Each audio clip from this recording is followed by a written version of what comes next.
അൽഹംദുലില്ലാഹി റബ്ബിൽ ആലമീൻ വസ്സലാത്തു വസ്സലാമു അലാ റസൂലിഹിൽ അമീൻ വഅലാ ആലിഹി വഅസ്ഹാബിഹി അജ്മഈൻ.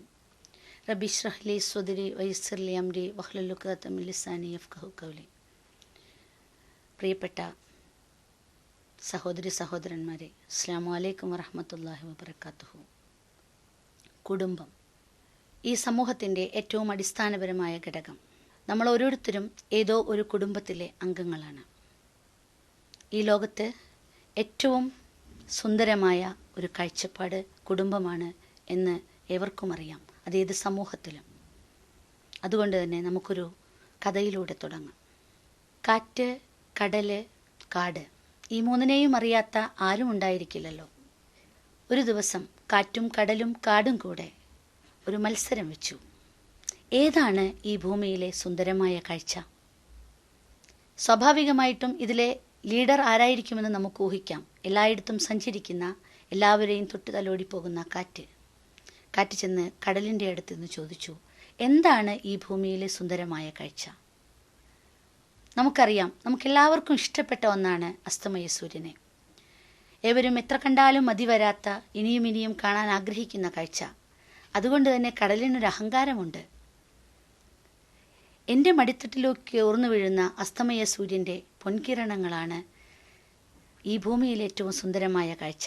കടൽ സ്വാഭാവികമായി മറുപടി പറഞ്ഞു. നമ്മുടെ കാറ്റിന് തൃപ്തിയായോ? ഇല്ല. കാറ്റ് പറഞ്ഞു, അല്ല, അതല്ല. വീണ്ടും അങ്ങനെ കാടിനടുത്തേക്ക് പോയി. കാടിൻ്റെ പ്രത്യേകത എന്താണെന്ന് നമുക്കറിയാം. ഒട്ടേറെ ജൈവ വൈവിധ്യങ്ങളുടെ കലവറയാണ് കാട്. വ്യത്യസ്ത നിറത്തിലുള്ള, വ്യത്യസ്ത രൂപത്തിലുള്ള വൃക്ഷലതാദികൾ, പക്ഷിമൃഗാദികൾ, വർണ്ണവും രൂപവും ഭാവവുമൊക്കെ വ്യത്യസ്തമായ ഒരു ജൈവ സമ്പുഷ്ടത. അതുകൊണ്ട് തന്നെ കാട് പറഞ്ഞു, എൻ്റെ ഉള്ളിലെ ജൈവ വൈവിധ്യമാണ് ഈ ഭൂമിയിലെ ഏറ്റവും സുന്ദരമായ കാഴ്ച. നമ്മുടെ കാറ്റിന് തൃപ്തിയായോ? ഇല്ല. കാറ്റ് വീണ്ടും അലഞ്ഞു. അങ്ങനെ അലഞ്ഞലഞ്ഞ് നമ്മുടെയൊക്കെ അരികിലൂടെ കാറ്റ് വന്നു. അങ്ങനെ വീണ്ടും കാറ്റ് ചെന്ന് കാടിൻ്റെയും കടലിൻ്റെയും അടുത്ത് ചെന്ന് പറഞ്ഞു, നിങ്ങൾ രണ്ടുപേരും പറഞ്ഞതല്ല ശരി. ഞാൻ കണ്ടു ഒരുപാട് ആളുകളെ, ഒരുപാട് രാജ്യത്തൂടെ ഞാൻ സഞ്ചരിച്ചു. അപ്പോൾ അവിടെ കണ്ടു ആവലാതികളില്ലാത്ത, പരിഭവമില്ലാത്ത, പരാതികളില്ലാത്ത, സ്നേഹവും സന്തോഷവും സായുജ്യവുമുള്ള ഒരുപാട് കുടുംബങ്ങളെ. അച്ഛനും അമ്മയും കുഞ്ഞുമടങ്ങുന്ന ഒരു സുന്ദരമായ കുടുംബമെന്ന സങ്കല്പം, അതാണ് ഈ ഭൂമിയിലെ ഏറ്റവും സൗന്ദര്യമുള്ളത്. ഞാനും നിങ്ങളും ആഗ്രഹിക്കുന്നത് അത്തരം സൗന്ദര്യമുള്ള ഒരു കുടുംബത്തിനു വേണ്ടിയാണ്. എന്നാൽ സമകാലീന സംഭവങ്ങൾ നമ്മളെ ഓർമ്മിപ്പിക്കുന്നത് ഇത്തരം സൗന്ദര്യമുള്ള കുടുംബങ്ങളാണോ? പണ്ടത്തേക്കാളേറെ ഒരുപാട് മതകീയ ചിന്തകളും മത അധ്യാപനങ്ങളും കൂടി വന്ന ഈ കാലഘട്ടത്തിൽ കുടുംബമെന്ന സങ്കല്പം കൂടുതൽ സുന്ദരമാകേണ്ടതല്ലേ? എന്നിട്ടും എന്തുകൊണ്ട് ദിനേന വരുന്ന ദിനപത്രങ്ങളും അതുപോലെ ദൃശ്യമാധ്യമങ്ങളും നമ്മുടെ മുന്നിൽ ഇതിന് വിപരീതമായ ഒരു കാഴ്ചയൊരുക്കുന്നു? ഞാനും നിങ്ങളുമൊക്കെ ജീവിക്കുന്നത് തന്നെ നമ്മുടെ മക്കൾക്ക് വേണ്ടിയാണെന്ന് പറയുമായിരിക്കാം. എന്നാൽ എല്ലാറ്റിനും ട്രെയിനിങ് കിട്ടുന്ന ഈ കാലഘട്ടത്തിൽ, ഒരു തേനീച്ച വളർത്തുന്നതാണെങ്കിലും പശു വളർത്തുന്നതാണെങ്കിലും അല്ലെങ്കിൽ കൂൺ വളർത്തുന്നതാണെങ്കിലും ഒരു ട്രെയിനിങ് കിട്ടുന്ന കാലഘട്ടത്തിൽ നമുക്കൊക്കെ എവിടെ നിന്നാണ് നല്ല മജ്ജയും മാംസവുമുള്ള, നല്ല ഒരു പേഴ്സണാലിറ്റിയുള്ള ഒരു കുട്ടിയെ ഈ ഭൂമിയിലേക്ക് വളർത്തി വലുതാക്കി സമൂഹത്തിന് കൊടുക്കാൻ നമുക്ക് എവിടെ നിന്നാണ് ട്രെയിനിങ് കിട്ടിയത്? അതുകൊണ്ട് തന്നെ തീർച്ചയായും അത്തരമൊരു ട്രെയിനിങ് നമുക്ക് അനിവാര്യമല്ലേ? അത്തരമൊരു പരിശീലനത്തിൻ്റെ അഭാവമായിരിക്കാം ഇന്ന് സമൂഹത്തിൽ നാം കാണുന്ന ഒരുപാട് പ്രശ്നങ്ങൾക്ക് കാരണമെന്ന് തോന്നുന്നു. വ്യത്യസ്തരായ ആളുകളുടെ അനുഭവങ്ങളിലൂടെ സഞ്ചരിക്കുമ്പോൾ തീർച്ചയായും അത് ശരിയാണെന്ന് തോന്നുന്നു. യഥാർത്ഥത്തിൽ ഇസ്ലാമിക സങ്കല്പത്തിൽ കുടുംബം എന്ന് പറഞ്ഞാൽ അത് ഏറ്റവും ജീവസുറ്റ, ഏറ്റവും അടിസ്ഥാനപരമായ കുടുംബം എന്ന് പറയുന്നതിന് നമ്മൾ വീട് എന്നതിന് നമ്മൾ ഉദ്ദേശിക്കാറുണ്ട്. വീടിന് ഏറ്റവും യുക്തമായ പദം മസ്കൻ എന്നാണ് ഉപയോഗിക്കാറ്, അഥവാ സമാധാനത്തിൻ്റെ ഇടം. മറ്റെല്ലായിടത്തും അലയുന്ന ഒരാൾ സ്വന്തം വീട്ടിലേക്ക് കയറി വരുമ്പോൾ സമാധാനവും സുരക്ഷിതത്വവും അനുഭവിക്കാൻ അവന് കഴിഞ്ഞില്ലെങ്കിൽ അവൻ്റെ വീടിന് വീട് എന്ന അർത്ഥം പറയില്ല. അതുകൊണ്ട് തന്നെ നമ്മുടെ വീടൊക്കെ ഒരു മസ്കനുകളാവാൻ, സമാധാനത്തിൻ്റെ ഇടങ്ങളാവാൻ തീർച്ചയായും നാം ഒരർത്ഥത്തിൽ ചിന്തിച്ചേ പറ്റൂ. ഒരു സ്ത്രീയും പുരുഷനും വൈവാഹിക ജീവിതത്തിലേക്ക് പ്രവേശിക്കുന്നതോടുകൂടെ അവർക്ക് മുന്നിൽ ഒരു പുതിയ കുടുംബം രൂപപ്പെടുന്നു. ആ ഘടകം തീർച്ചയായും വീണ്ടും അവരിലൂടെ ഒരു പുതിയ കുഞ്ഞ് ഈ ലോകത്ത് ജനിക്കുമ്പോൾ, ഒരു കുഞ്ഞ് ജനിക്കുമ്പോൾ അവിടെ കുഞ്ഞിനേക്കാൾ കൂടുതൽ ഉപരിയായി പ്രാധാന്യമുള്ള ഒരു വ്യക്തി ജനിക്കുന്നു, മാതാവ്. അതുകൊണ്ടാണ് ഇസ്ലാമിൽ മാതാവിന് ഇത്രയേറെ പ്രാധാന്യം കൊടുത്തത്. പ്രവാചകൻ സല്ലല്ലാഹു അലൈഹി വസല്ലമ പറഞ്ഞു, ആരാണ് ഒരു സഹാബി വന്ന് പ്രവാചകനോട് ചോദിച്ചു, ആർക്കാണ് ഞാൻ ഏറ്റവും കൂടുതൽ നന്മ ചെയ്യേണ്ടത് പ്രവാചകരെ? നിന്റെ മാതാവിനോട്. വീണ്ടും മാതാവിനോട് വീണ്ടും ആവർത്തിച്ചപ്പോൾ പറഞ്ഞു, നാലാമത് മാത്രമാണ് പിതാവിനോട് പറഞ്ഞത്. ഇവിടെയാണ് സ്ത്രീയും പുരുഷനും എന്ന സങ്കല്പത്തിനും അപ്പുറം മാതാവും പിതാവും അടങ്ങുന്ന സങ്കല്പത്തിന് അതിൽ മാതാവിന് ഒരു പ്രോമിനൻ്റായ, ഒരു പ്രാധാന്യമുള്ള ഒരു സ്ഥാനം കൊടുത്തിരിക്കുന്നത്. എന്തുകൊണ്ട് കൊടുത്തിരിക്കുന്നു വെച്ചാൽ, ഒരു കുഞ്ഞിനെ ഗർഭം ധരിക്കുന്നതോടുകൂടി തന്നെ, അല്ലെങ്കിൽ ആ ഗർഭധാരണത്തോടുകൂടി തന്നെ ഏറ്റവും കൂടുതൽ അവൻ്റെ വ്യക്തിത്വ വികാസത്തിൻ്റെ ഘടകങ്ങൾ ആരംഭിച്ചു കഴിഞ്ഞു. ഒരു കുഞ്ഞ് ഗർഭാവസ്ഥയിൽ എന്തൊക്കെ അനുഭവിക്കുന്നുവോ, നമ്മുടെ പഴയ ആളുകൾ പറയാറില്ലേ, ഗർഭിണിയായ ഒരു സ്ത്രീയെ നിങ്ങൾ ഒരിക്കലും വിഷമിപ്പിക്കരുത്, നിങ്ങൾ ഒരിക്കലും പേടിയുള്ള കാര്യങ്ങൾ പറയരുത്, അല്ലെങ്കിൽ അവളെ ഭയപ്പെടുത്തരുത് എന്നൊക്കെ. ഒരുപക്ഷെ അതിലൊക്കെ ഒരുപാട് കാര്യങ്ങളുണ്ടായിരിക്കാം. ശാസ്ത്രീയമായി തന്നെ ഡെവലപ്മെൻ്റൽ സൈക്കോളജിയുടെ ആദ്യ പാഠങ്ങൾ നമ്മളെ പഠിപ്പിക്കുന്ന ഒരു കാര്യമുണ്ട്. ഒരു കുഞ്ഞ് ഗർഭാവസ്ഥയിൽ എന്ത് കേട്ട് വളരുന്നുവോ, എന്തനുഭവിച്ചു വളരുന്നുവോ, ഏത് തരത്തിലുള്ള വികാരങ്ങളാണോ അവനെ ഏറ്റവും കൂടുതൽ സ്വാധീനിക്കുന്നത്, അതാണ് ആ കുഞ്ഞിൻ്റെ പേഴ്സണാലിറ്റിയെ ബാധിക്കുക. ഒരു കുഞ്ഞ് ഗർഭാവസ്ഥയിൽ നിന്ന് പുറത്തേക്ക് വരുമ്പോൾ അവൻ്റെ 25% ബ്രെയിൻ ഡെവലപ്മെൻറ്റ്, മസ്തിഷ്കത്തിൻ്റെ വളർച്ച പൂർത്തിയായിരിക്കും. ഈ 25% വളരുന്നതോടൊപ്പം അവൻ്റെ ബ്രെയിനിലെ എല്ലാ ന്യൂറോൺസും പ്രവർത്തനക്ഷമമായിരിക്കും. ഇവിടെയാണ് നമ്മളൊരു മാതാവിൻ്റെ പ്രാധാന്യം മനസ്സിലാക്കേണ്ടത്. നമുക്കറിയാം 3 തരത്തിലാണ് ഈ ലോകത്ത് കുഞ്ഞുങ്ങൾ പിറന്നു വീഴുന്നത്. ഒന്ന് എക്സ്പെക്റ്റഡ്, പ്രതീക്ഷിച്ചുകൊണ്ട്, തനിക്കൊരു കുഞ്ഞു വേണമെന്ന് അദമ്യമായ ആഗ്രഹത്തിൽ നിന്ന് ഏറ്റവും കൂടുതൽ ഇഷ്ടത്തോടുകൂടി കുഞ്ഞിനെ സ്വീകരിക്കുന്ന ഒരു നിലപാട്. രണ്ടാമത്തത് അൺഎക്സ്പെക്റ്റഡ്, അപ്രതീക്ഷിതമായിട്ട്, ഒരു കുഞ്ഞ് ഉണ്ടായി ആയിക്കോട്ടെ എന്നുള്ള ഒരു സാധാരണ നിലപാട്. അതിനപ്പുറം അബ്യൂസ്, പ്രതീക്ഷിക്കാത്ത അല്ലെങ്കിൽ വേണ്ടാത്ത ഒരു കുഞ്ഞ്. ഈ 3 തരത്തിലാണ് ഓരോ മനുഷ്യ കുഞ്ഞുങ്ങളും ഈ ഭൂമിയിലേക്ക് പിറന്നു വീഴുന്നത്. ഇതിൽ ഏറ്റവും കൂടുതൽ നല്ല പേഴ്സണാലിറ്റിയുള്ള കുട്ടികളാവുന്നത് എക്സ്പെക്റ്റഡ് ചൈൽഡ്സാണ്, അഥവാ പ്രതീക്ഷിച്ചുകൊണ്ട് ആഗ്രഹിച്ചുകൊണ്ടുണ്ടാവുന്ന കുട്ടികൾ. അവരുടെ ഗർഭാവസ്ഥയിൽ തന്നെ അവരുടെ പാരൻസിൻ്റെ മനോഭാവം, അവരുടെ പ്രവർത്തനങ്ങൾ, അവരുടെ ചിന്തകളെല്ലാം, പ്രത്യേകിച്ച് ഒരമ്മയുടെ ചിന്തയും അമ്മയുടെ സന്തോഷങ്ങളും ആ കുഞ്ഞിൻ്റെ ഏറ്റവും നല്ല വളർച്ചയെ, അല്ലെങ്കിൽ അവൻ്റെ ബുദ്ധിപരമായ വളർച്ചയെ വളരെ നന്നായിട്ട് സ്വാധീനിക്കുന്നു. അതുകൊണ്ട് തന്നെ ആ മാതാക്കളുടെ സമീപനമാണ് ഒരു കുഞ്ഞിനെ, അവനെ ഏറ്റവും നല്ല വ്യക്തിത്വമുള്ളവനാക്കുന്നത്. അതുകൊണ്ടാണ് പ്രവാചകൻ പറഞ്ഞത്, ആദ്യത്തെ വിദ്യാലയം എന്ന് പറയുന്നത് അമ്മയുടെ മടിത്തട്ടാണ്. ഒരു കുഞ്ഞ് ഈ ലോകത്തേക്ക് പിറന്നു വീഴുമ്പോൾ അവൻ ഏറ്റവും ആദ്യം അറിയുന്ന നിശ്വാസം തൻ്റെ അമ്മയുടേതാണ്. ഏറ്റവും ആദ്യം അറിയുന്ന സ്പർശനം തൻ്റെ അമ്മയുടേതാണ്. ഏറ്റവും ആദ്യം അവൻ ചൂടേറ്റുവാങ്ങുന്നത് അമ്മയുടെ ശരീരത്തിൻ്റെയാണ്. അതുകൊണ്ടാണ് ഏറ്റവും ആദ്യം നുണയുന്നത് അമ്മയുടെ മുലപ്പാലാണ്. ഇവിടെ തന്നെയാണ് ഒരു മാതാവിൻ്റെ പ്രാധാന്യം ഇസ്ലാം ഊന്നി പറഞ്ഞിട്ടുള്ളത്. നമുക്കൊന്ന് ആലോചിക്കാം, നമ്മുടെ മക്കളോടുള്ള നമ്മുടെ സമീപനം എന്താണ്? ഒരു ഉമ്മയും ഉപ്പയും തൻ്റെ മക്കളോട് സ്വീകരിക്കുന്ന നിലപാട് എന്താണോ അതാണ് നമുക്ക് തിരിച്ചു കിട്ടുക. എനിക്ക് എൻ്റെ മകനോട് എത്രത്തോളം സ്നേഹമുണ്ടോ, എത്രത്തോളം ഇഷ്ടമുണ്ടോ, ഞാൻ അവൻ എത്രത്തോളം എൻ്റെ സമയവും എൻ്റെ സാമീപ്യവും കൊടുക്കുന്നുണ്ടോ, അതുതന്നെയാണ് എൻ്റെ മകനിൽ നിന്ന് എനിക്ക് തിരിച്ചു കിട്ടുക. നിങ്ങൾ ആലോചിക്കുക, മാതാവ് മക്കൾ എന്ന ബന്ധത്തിൻ്റെ പവിത്രത ഈ ലോകത്ത് മാത്രമല്ല, അതങ്ങ് അനശ്വരമായി പരലോകത്തേക്ക് കൊണ്ട് നീണ്ടു പോകുന്നു. അതൊരു പൊക്കിൾക്കൊടി ബന്ധത്തിനപ്പുറം അവൻ്റെ ആത്മീയ തലത്തിലേക്ക് ഏറ്റവും കൂടുതൽ സംഭാവനകൾ അർപ്പിക്കാൻ കഴിയുക ഒരു മാതാവിനാണ്. അതുകൊണ്ട് തന്നെ നമുക്ക് പ്രവാചകൻ പറഞ്ഞു, മാതാവിൻ്റെ കാലിനടിയിലാ സ്വർഗം. എനിക്ക് ഇപ്പോഴുള്ള ഈ സമകാലീന സംഭവങ്ങളൊക്കെ വെച്ച് നോക്കുമ്പോൾ എനിക്ക് തോന്നാറുണ്ട്, ഇന്നത്തെ ഏത് മാതാവിൻ്റെ കാലിനടിയിലാണ് സ്വർഗമുള്ളത്?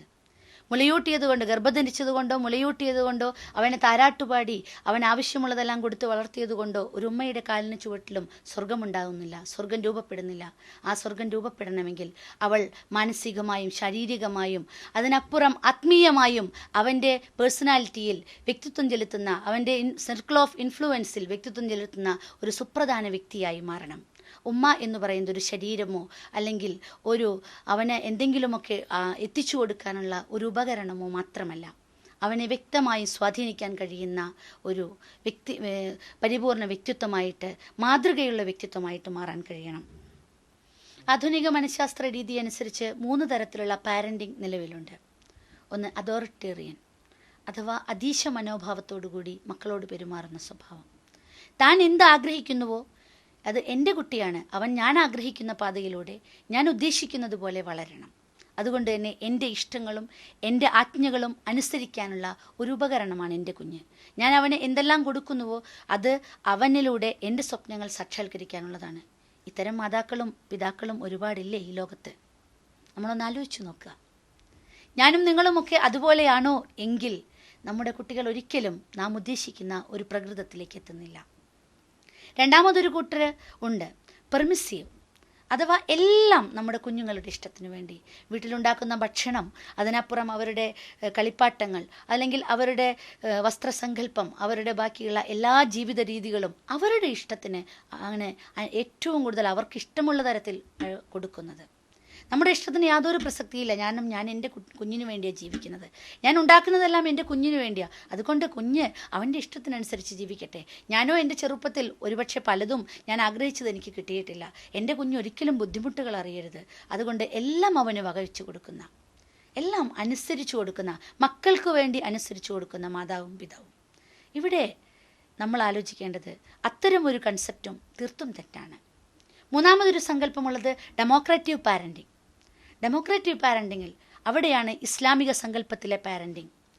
കൂടിയാലോചിച്ചുകൊണ്ട്, പരസ്പരം അംഗീകരിച്ചുകൊണ്ട്, പരസ്പരം മനസ്സിലാക്കിക്കൊണ്ട്, വാപ്പയും ഉമ്മയും മക്കളും ഒരുമിച്ചിരുന്നു കൊണ്ട് കാര്യങ്ങൾ ചർച്ച ചെയ്യുകയും അവരുടെ ഇഷ്ടങ്ങളും ഇവരുടെ പ്രതീക്ഷകളുമൊക്കെ പരസ്പരം പങ്കുവയ്ക്കുകയും എന്നിട്ട് അതിനനുസരിച്ച് മക്കളുടെ വളർച്ചയ്ക്ക് ഒരു താങ്ങും തണലുമാകുന്ന ഒരു വലിയ വടവൃക്ഷമായി അവരുടെ വളർച്ചയെ തടയുകയല്ല, അവർക്കൊപ്പം നിന്നുകൊണ്ട് അവരെ കൂടെ നടത്തിക്കൊണ്ട്, പ്രവാചകൻ പറഞ്ഞതുപോലെ നിങ്ങൾ കൂടെ നടന്നുകൊണ്ട് നിങ്ങളുടെ മക്കളെ വളർത്തൂ.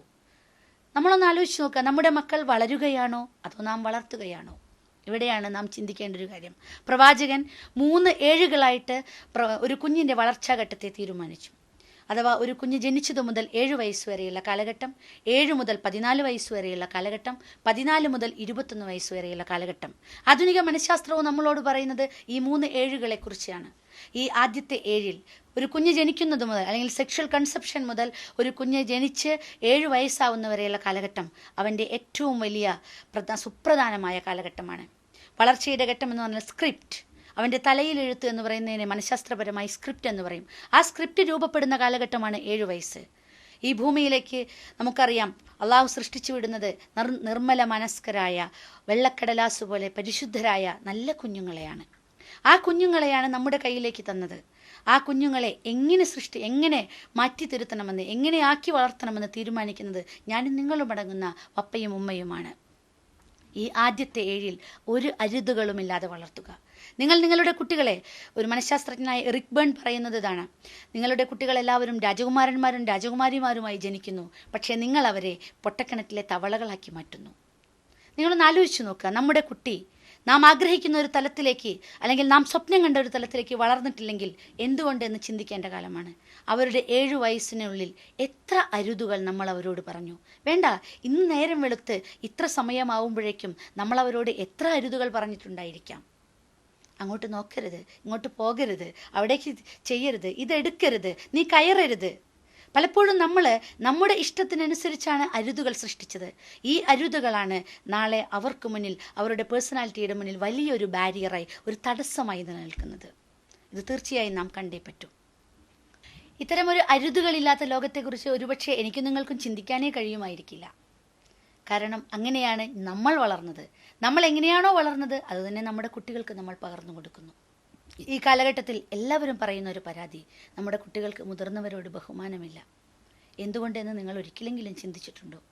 പ്രവാചകൻ സല്ലല്ലാഹു അലൈഹി വസല്ലമയുടെ കാലഘട്ടത്തിൽ ഏതെങ്കിലും ഒരു സദസ്സിലേക്ക് പ്രവാചകൻ കയറി വരികയാണെങ്കിൽ അവിടെ ഇരിക്കുന്ന കുഞ്ഞുങ്ങളോട് സലാം പറയുകയും അവരെ തൊട്ടുതലോടുകയും ചെയ്തിട്ട് മാത്രമേ മുതിർന്നവരുടെ അടുത്ത് പ്രവാചകൻ സംസാരിക്കാറുള്ളൂ. നിങ്ങളൊരു വീട്ടിൽ ചെന്ന് നിങ്ങളുടെ സുഹൃത്തിനെയോ മറ്റോ കാണാൻ വേണ്ടി വാതിൽ തുറക്കാൻ കോളിംഗ് ബെല്ലടിച്ചു. വാതിൽ തുറന്നു വരുന്നത് അവിടുത്തെ കുഞ്ഞാണെങ്കിൽ വാപ്പയുണ്ടോ മോനെ എന്നാണ് ചോദിക്കുക. അവനോട് സലാം പറയുകയോ അവനെ ഒന്ന് വിഷ് ചെയ്യുകയോ അല്ലെങ്കിൽ നിന്റെ പേരെന്താണെന്ന് ചോദിക്കുകയോ പോലും ചെയ്യാതെ വാപ്പയുണ്ടോ എന്ന് ചോദിക്കും, അല്ലെങ്കിൽ ഉമ്മയുണ്ടോ എന്ന് ചോദിക്കും. ഈ ഒരു പ്രകൃതം നമ്മളൊന്ന് എപ്പോഴെങ്കിലും ആലോചിച്ചിട്ടുണ്ടോ? അവൻ ഒരു പേഴ്സണാലിറ്റി, അവനൊരു വ്യക്തിത്വമുള്ളവനാണ്. അതുകൊണ്ട് തന്നെയാണ് പലപ്പോഴും ഉമ്മമാർ പല സന്ദർഭങ്ങളിലും ഒരുപാട് പ്രയാസം അനുഭവിക്കുന്നത്. നമ്മൾ പലപ്പോഴും അവരെ പിറകോട്ട് തള്ളുന്നു. അതുകൊണ്ടാണ് ഞാൻ നേരത്തെ പറഞ്ഞത്, ബ്രെയിൻ ഡെവലപ്മെൻറ്റ് അല്ലെങ്കിൽ അവരുടെ ന്യൂറോൺസിൻ്റെ വളർച്ച പരിപൂർണമായ ഒരു കുഞ്ഞാണ് നമ്മുടെ കൈകളിലേക്ക് വളരുന്നത്. നമ്മുടെ കാഴ്ച, അവൻ്റെ കേൾവി, നമ്മുടെ പറച്ചിലുകളെല്ലാം ആക്സെപ്റ്റ് ചെയ്യുന്ന, സ്വീകരിക്കുന്ന ഒരു അവസ്ഥയിലേക്ക് കുഞ്ഞ് വളർന്നിട്ടുണ്ട്. അതുകൊണ്ട് തന്നെ അവനെ നാം സ്വീകരിക്കുന്ന ഒരു നിലപാട്, അല്ലെങ്കിൽ അവനെ എങ്ങനെയാണോ നാം സമീപിക്കേണ്ടതെന്ന് തീർച്ചയായും നാം പഠിക്കേണ്ടതുണ്ട്. 2-ാമത്തെ ഏഴിൽ പ്രവാചകൻ പറഞ്ഞു, 2-ാമത്തെ ഏഴിൽ നിങ്ങൾ അവരെ ശിക്ഷിക്കുകയല്ല. നമ്മളിപ്പോൾ ചെയ്യുന്നത് കൂടുതൽ ശിക്ഷിക്കുകയാണ് നമ്മുടെ മക്കളെ. ഓരോ ദിവസവും വാർത്തകൾ കേട്ടാൽ ബെൽറ്റ് കൊണ്ടടിക്കുന്നതും അതല്ലെങ്കിൽ അലക്കു മെഷീനിലിട്ട് കറക്കിയുമൊക്കെ വാർത്തകൾ കേൾക്കുമ്പോൾ നമുക്ക് സങ്കടം തോന്നാറുണ്ട്. എങ്ങനെയാണ് വളരെ നൊന്തു പ്രസവിച്ച് ഇഷ്ടത്തോടുകൂടി നെഞ്ചേറ്റി വളർത്തിയ തൻ്റെ കുഞ്ഞിനെ ഇത്തരം ക്രൂരകൃത്യങ്ങൾക്ക് ഇരയാക്കാൻ ഒരു മാതാവിനോ അല്ലെങ്കിൽ ഒരു പിതാവിനോ കഴിയുക? നമ്മളൊന്ന് ആലോചിച്ച് നോക്കുക. പ്രവാചകൻ പറഞ്ഞു, ഇസ്ലാമിക് ഐഡിയോളജി അനുസരിച്ച് ഒരു കുഞ്ഞ് ഇസ്ലാമിലെ എല്ലാ ക്രമശാസ്ത്ര രീതികളും പഠിക്കേണ്ടത് 7 മുതൽ 14 വയസ്സ് വരെയുള്ള കാലഘട്ടത്തിലാണ്. നമസ്കാരം, ബാക്കിയുള്ള ശുദ്ധിയുടെയും വൃത്തിയുടെയും പാഠങ്ങൾ എല്ലാം പഠിക്കേണ്ടത്. ഇവിടെയാണ് നാം ആലോചിക്കേണ്ടത്. അവനെ ശിക്ഷണങ്ങൾ പഠിപ്പിക്കേണ്ട, അവനെ ഈ ലോകത്തെ കർമ്മശാസ്ത്ര രീതികൾ പഠിപ്പിക്കേണ്ട കാലഘട്ടം 7 മുതൽ 14 വയസ്സ് വരെയുള്ള കാലഘട്ടമാണ്. ആ കാലഘട്ടത്തിൽ നമുക്ക് അവരുടെ സ്വഭാവങ്ങളിൽ മാറ്റിത്തിരുത്തലുകൾ വരുത്താം. യഥാർത്ഥത്തിൽ ഒരു ക്യാരക്ടർ ഫോർമേഷൻ നടക്കുന്നത് ആ കാലഘട്ടത്തിലാണ്. ആ കാലഘട്ടത്തെ നമുക്ക് കൃത്യമായി ശരിക്ക് അവരുടെ ഒപ്പം കൂടാൻ കഴിഞ്ഞാൽ, ഒരു മാതാവിനും പിതാവിനും ഒരു റോൾ മോഡലാകാൻ കഴിഞ്ഞാൽ തീർച്ചയായും അവൻ നല്ല പേഴ്സണാലിറ്റി ഉള്ള ഒരു വ്യക്തിത്വമുള്ളവനായി മാറും. നമുക്ക് ശിക്ഷിക്കാം നമ്മുടെ കുഞ്ഞുങ്ങളെ. എല്ലായ്പ്പോഴും നമ്മൾ അവരുടെ കൂടെ നിന്നുകൊള്ളണം എന്നില്ല. പക്ഷെ ശിക്ഷിക്കുമ്പോൾ ഒരിക്കലും നമ്മൾ ആ വ്യക്തിയെ അല്ല ശിക്ഷിക്കുന്നത്, അവൻ്റെ ആറ്റിറ്റ്യൂഡിനെയാണ്. അവൻ എന്ത് തെറ്റാണോ ചെയ്തത് അതവനെ പറഞ്ഞ് ബോധ്യപ്പെടുത്താൻ കഴിയുമെങ്കിൽ മാത്രമേ ഒരു മാതാവിനും പിതാവിനും അവനെ ശിക്ഷിക്കാനുള്ള അധികാരമുള്ളൂ. അത് തീർച്ചയായിട്ടും നാം മനസ്സിലാക്കാത്ത ഒരു കാര്യമാണ്. ഇന്നത്തെ സമൂഹം മനസ്സിലാക്കാത്തൊരു കാര്യം, അവനെ എത്രത്തോളം നമുക്ക് അവൻ്റെ മനസ്സിനെ സപ്രസ് ചെയ്യാമോ, അടിച്ചമർത്താമോ അത്രത്തോളം അടിച്ചമർത്തിക്കൊണ്ടാണ് ഓരോ സംഭവങ്ങളും നാം കേൾക്കുന്നത്. അനലൈസ് ചെയ്ത് നോക്കിയാൽ നമുക്ക് മനസ്സിലാക്കാൻ കഴിയുന്ന കാലഘട്ടം. യഥാർത്ഥത്തിൽ ഒരു സംഭവം എനിക്ക് ഓർമ്മ വരുന്നത് എൻ്റെ അടുത്ത് കൗൺസിലിങ്ങിന് വന്നൊരു കേസാണ്.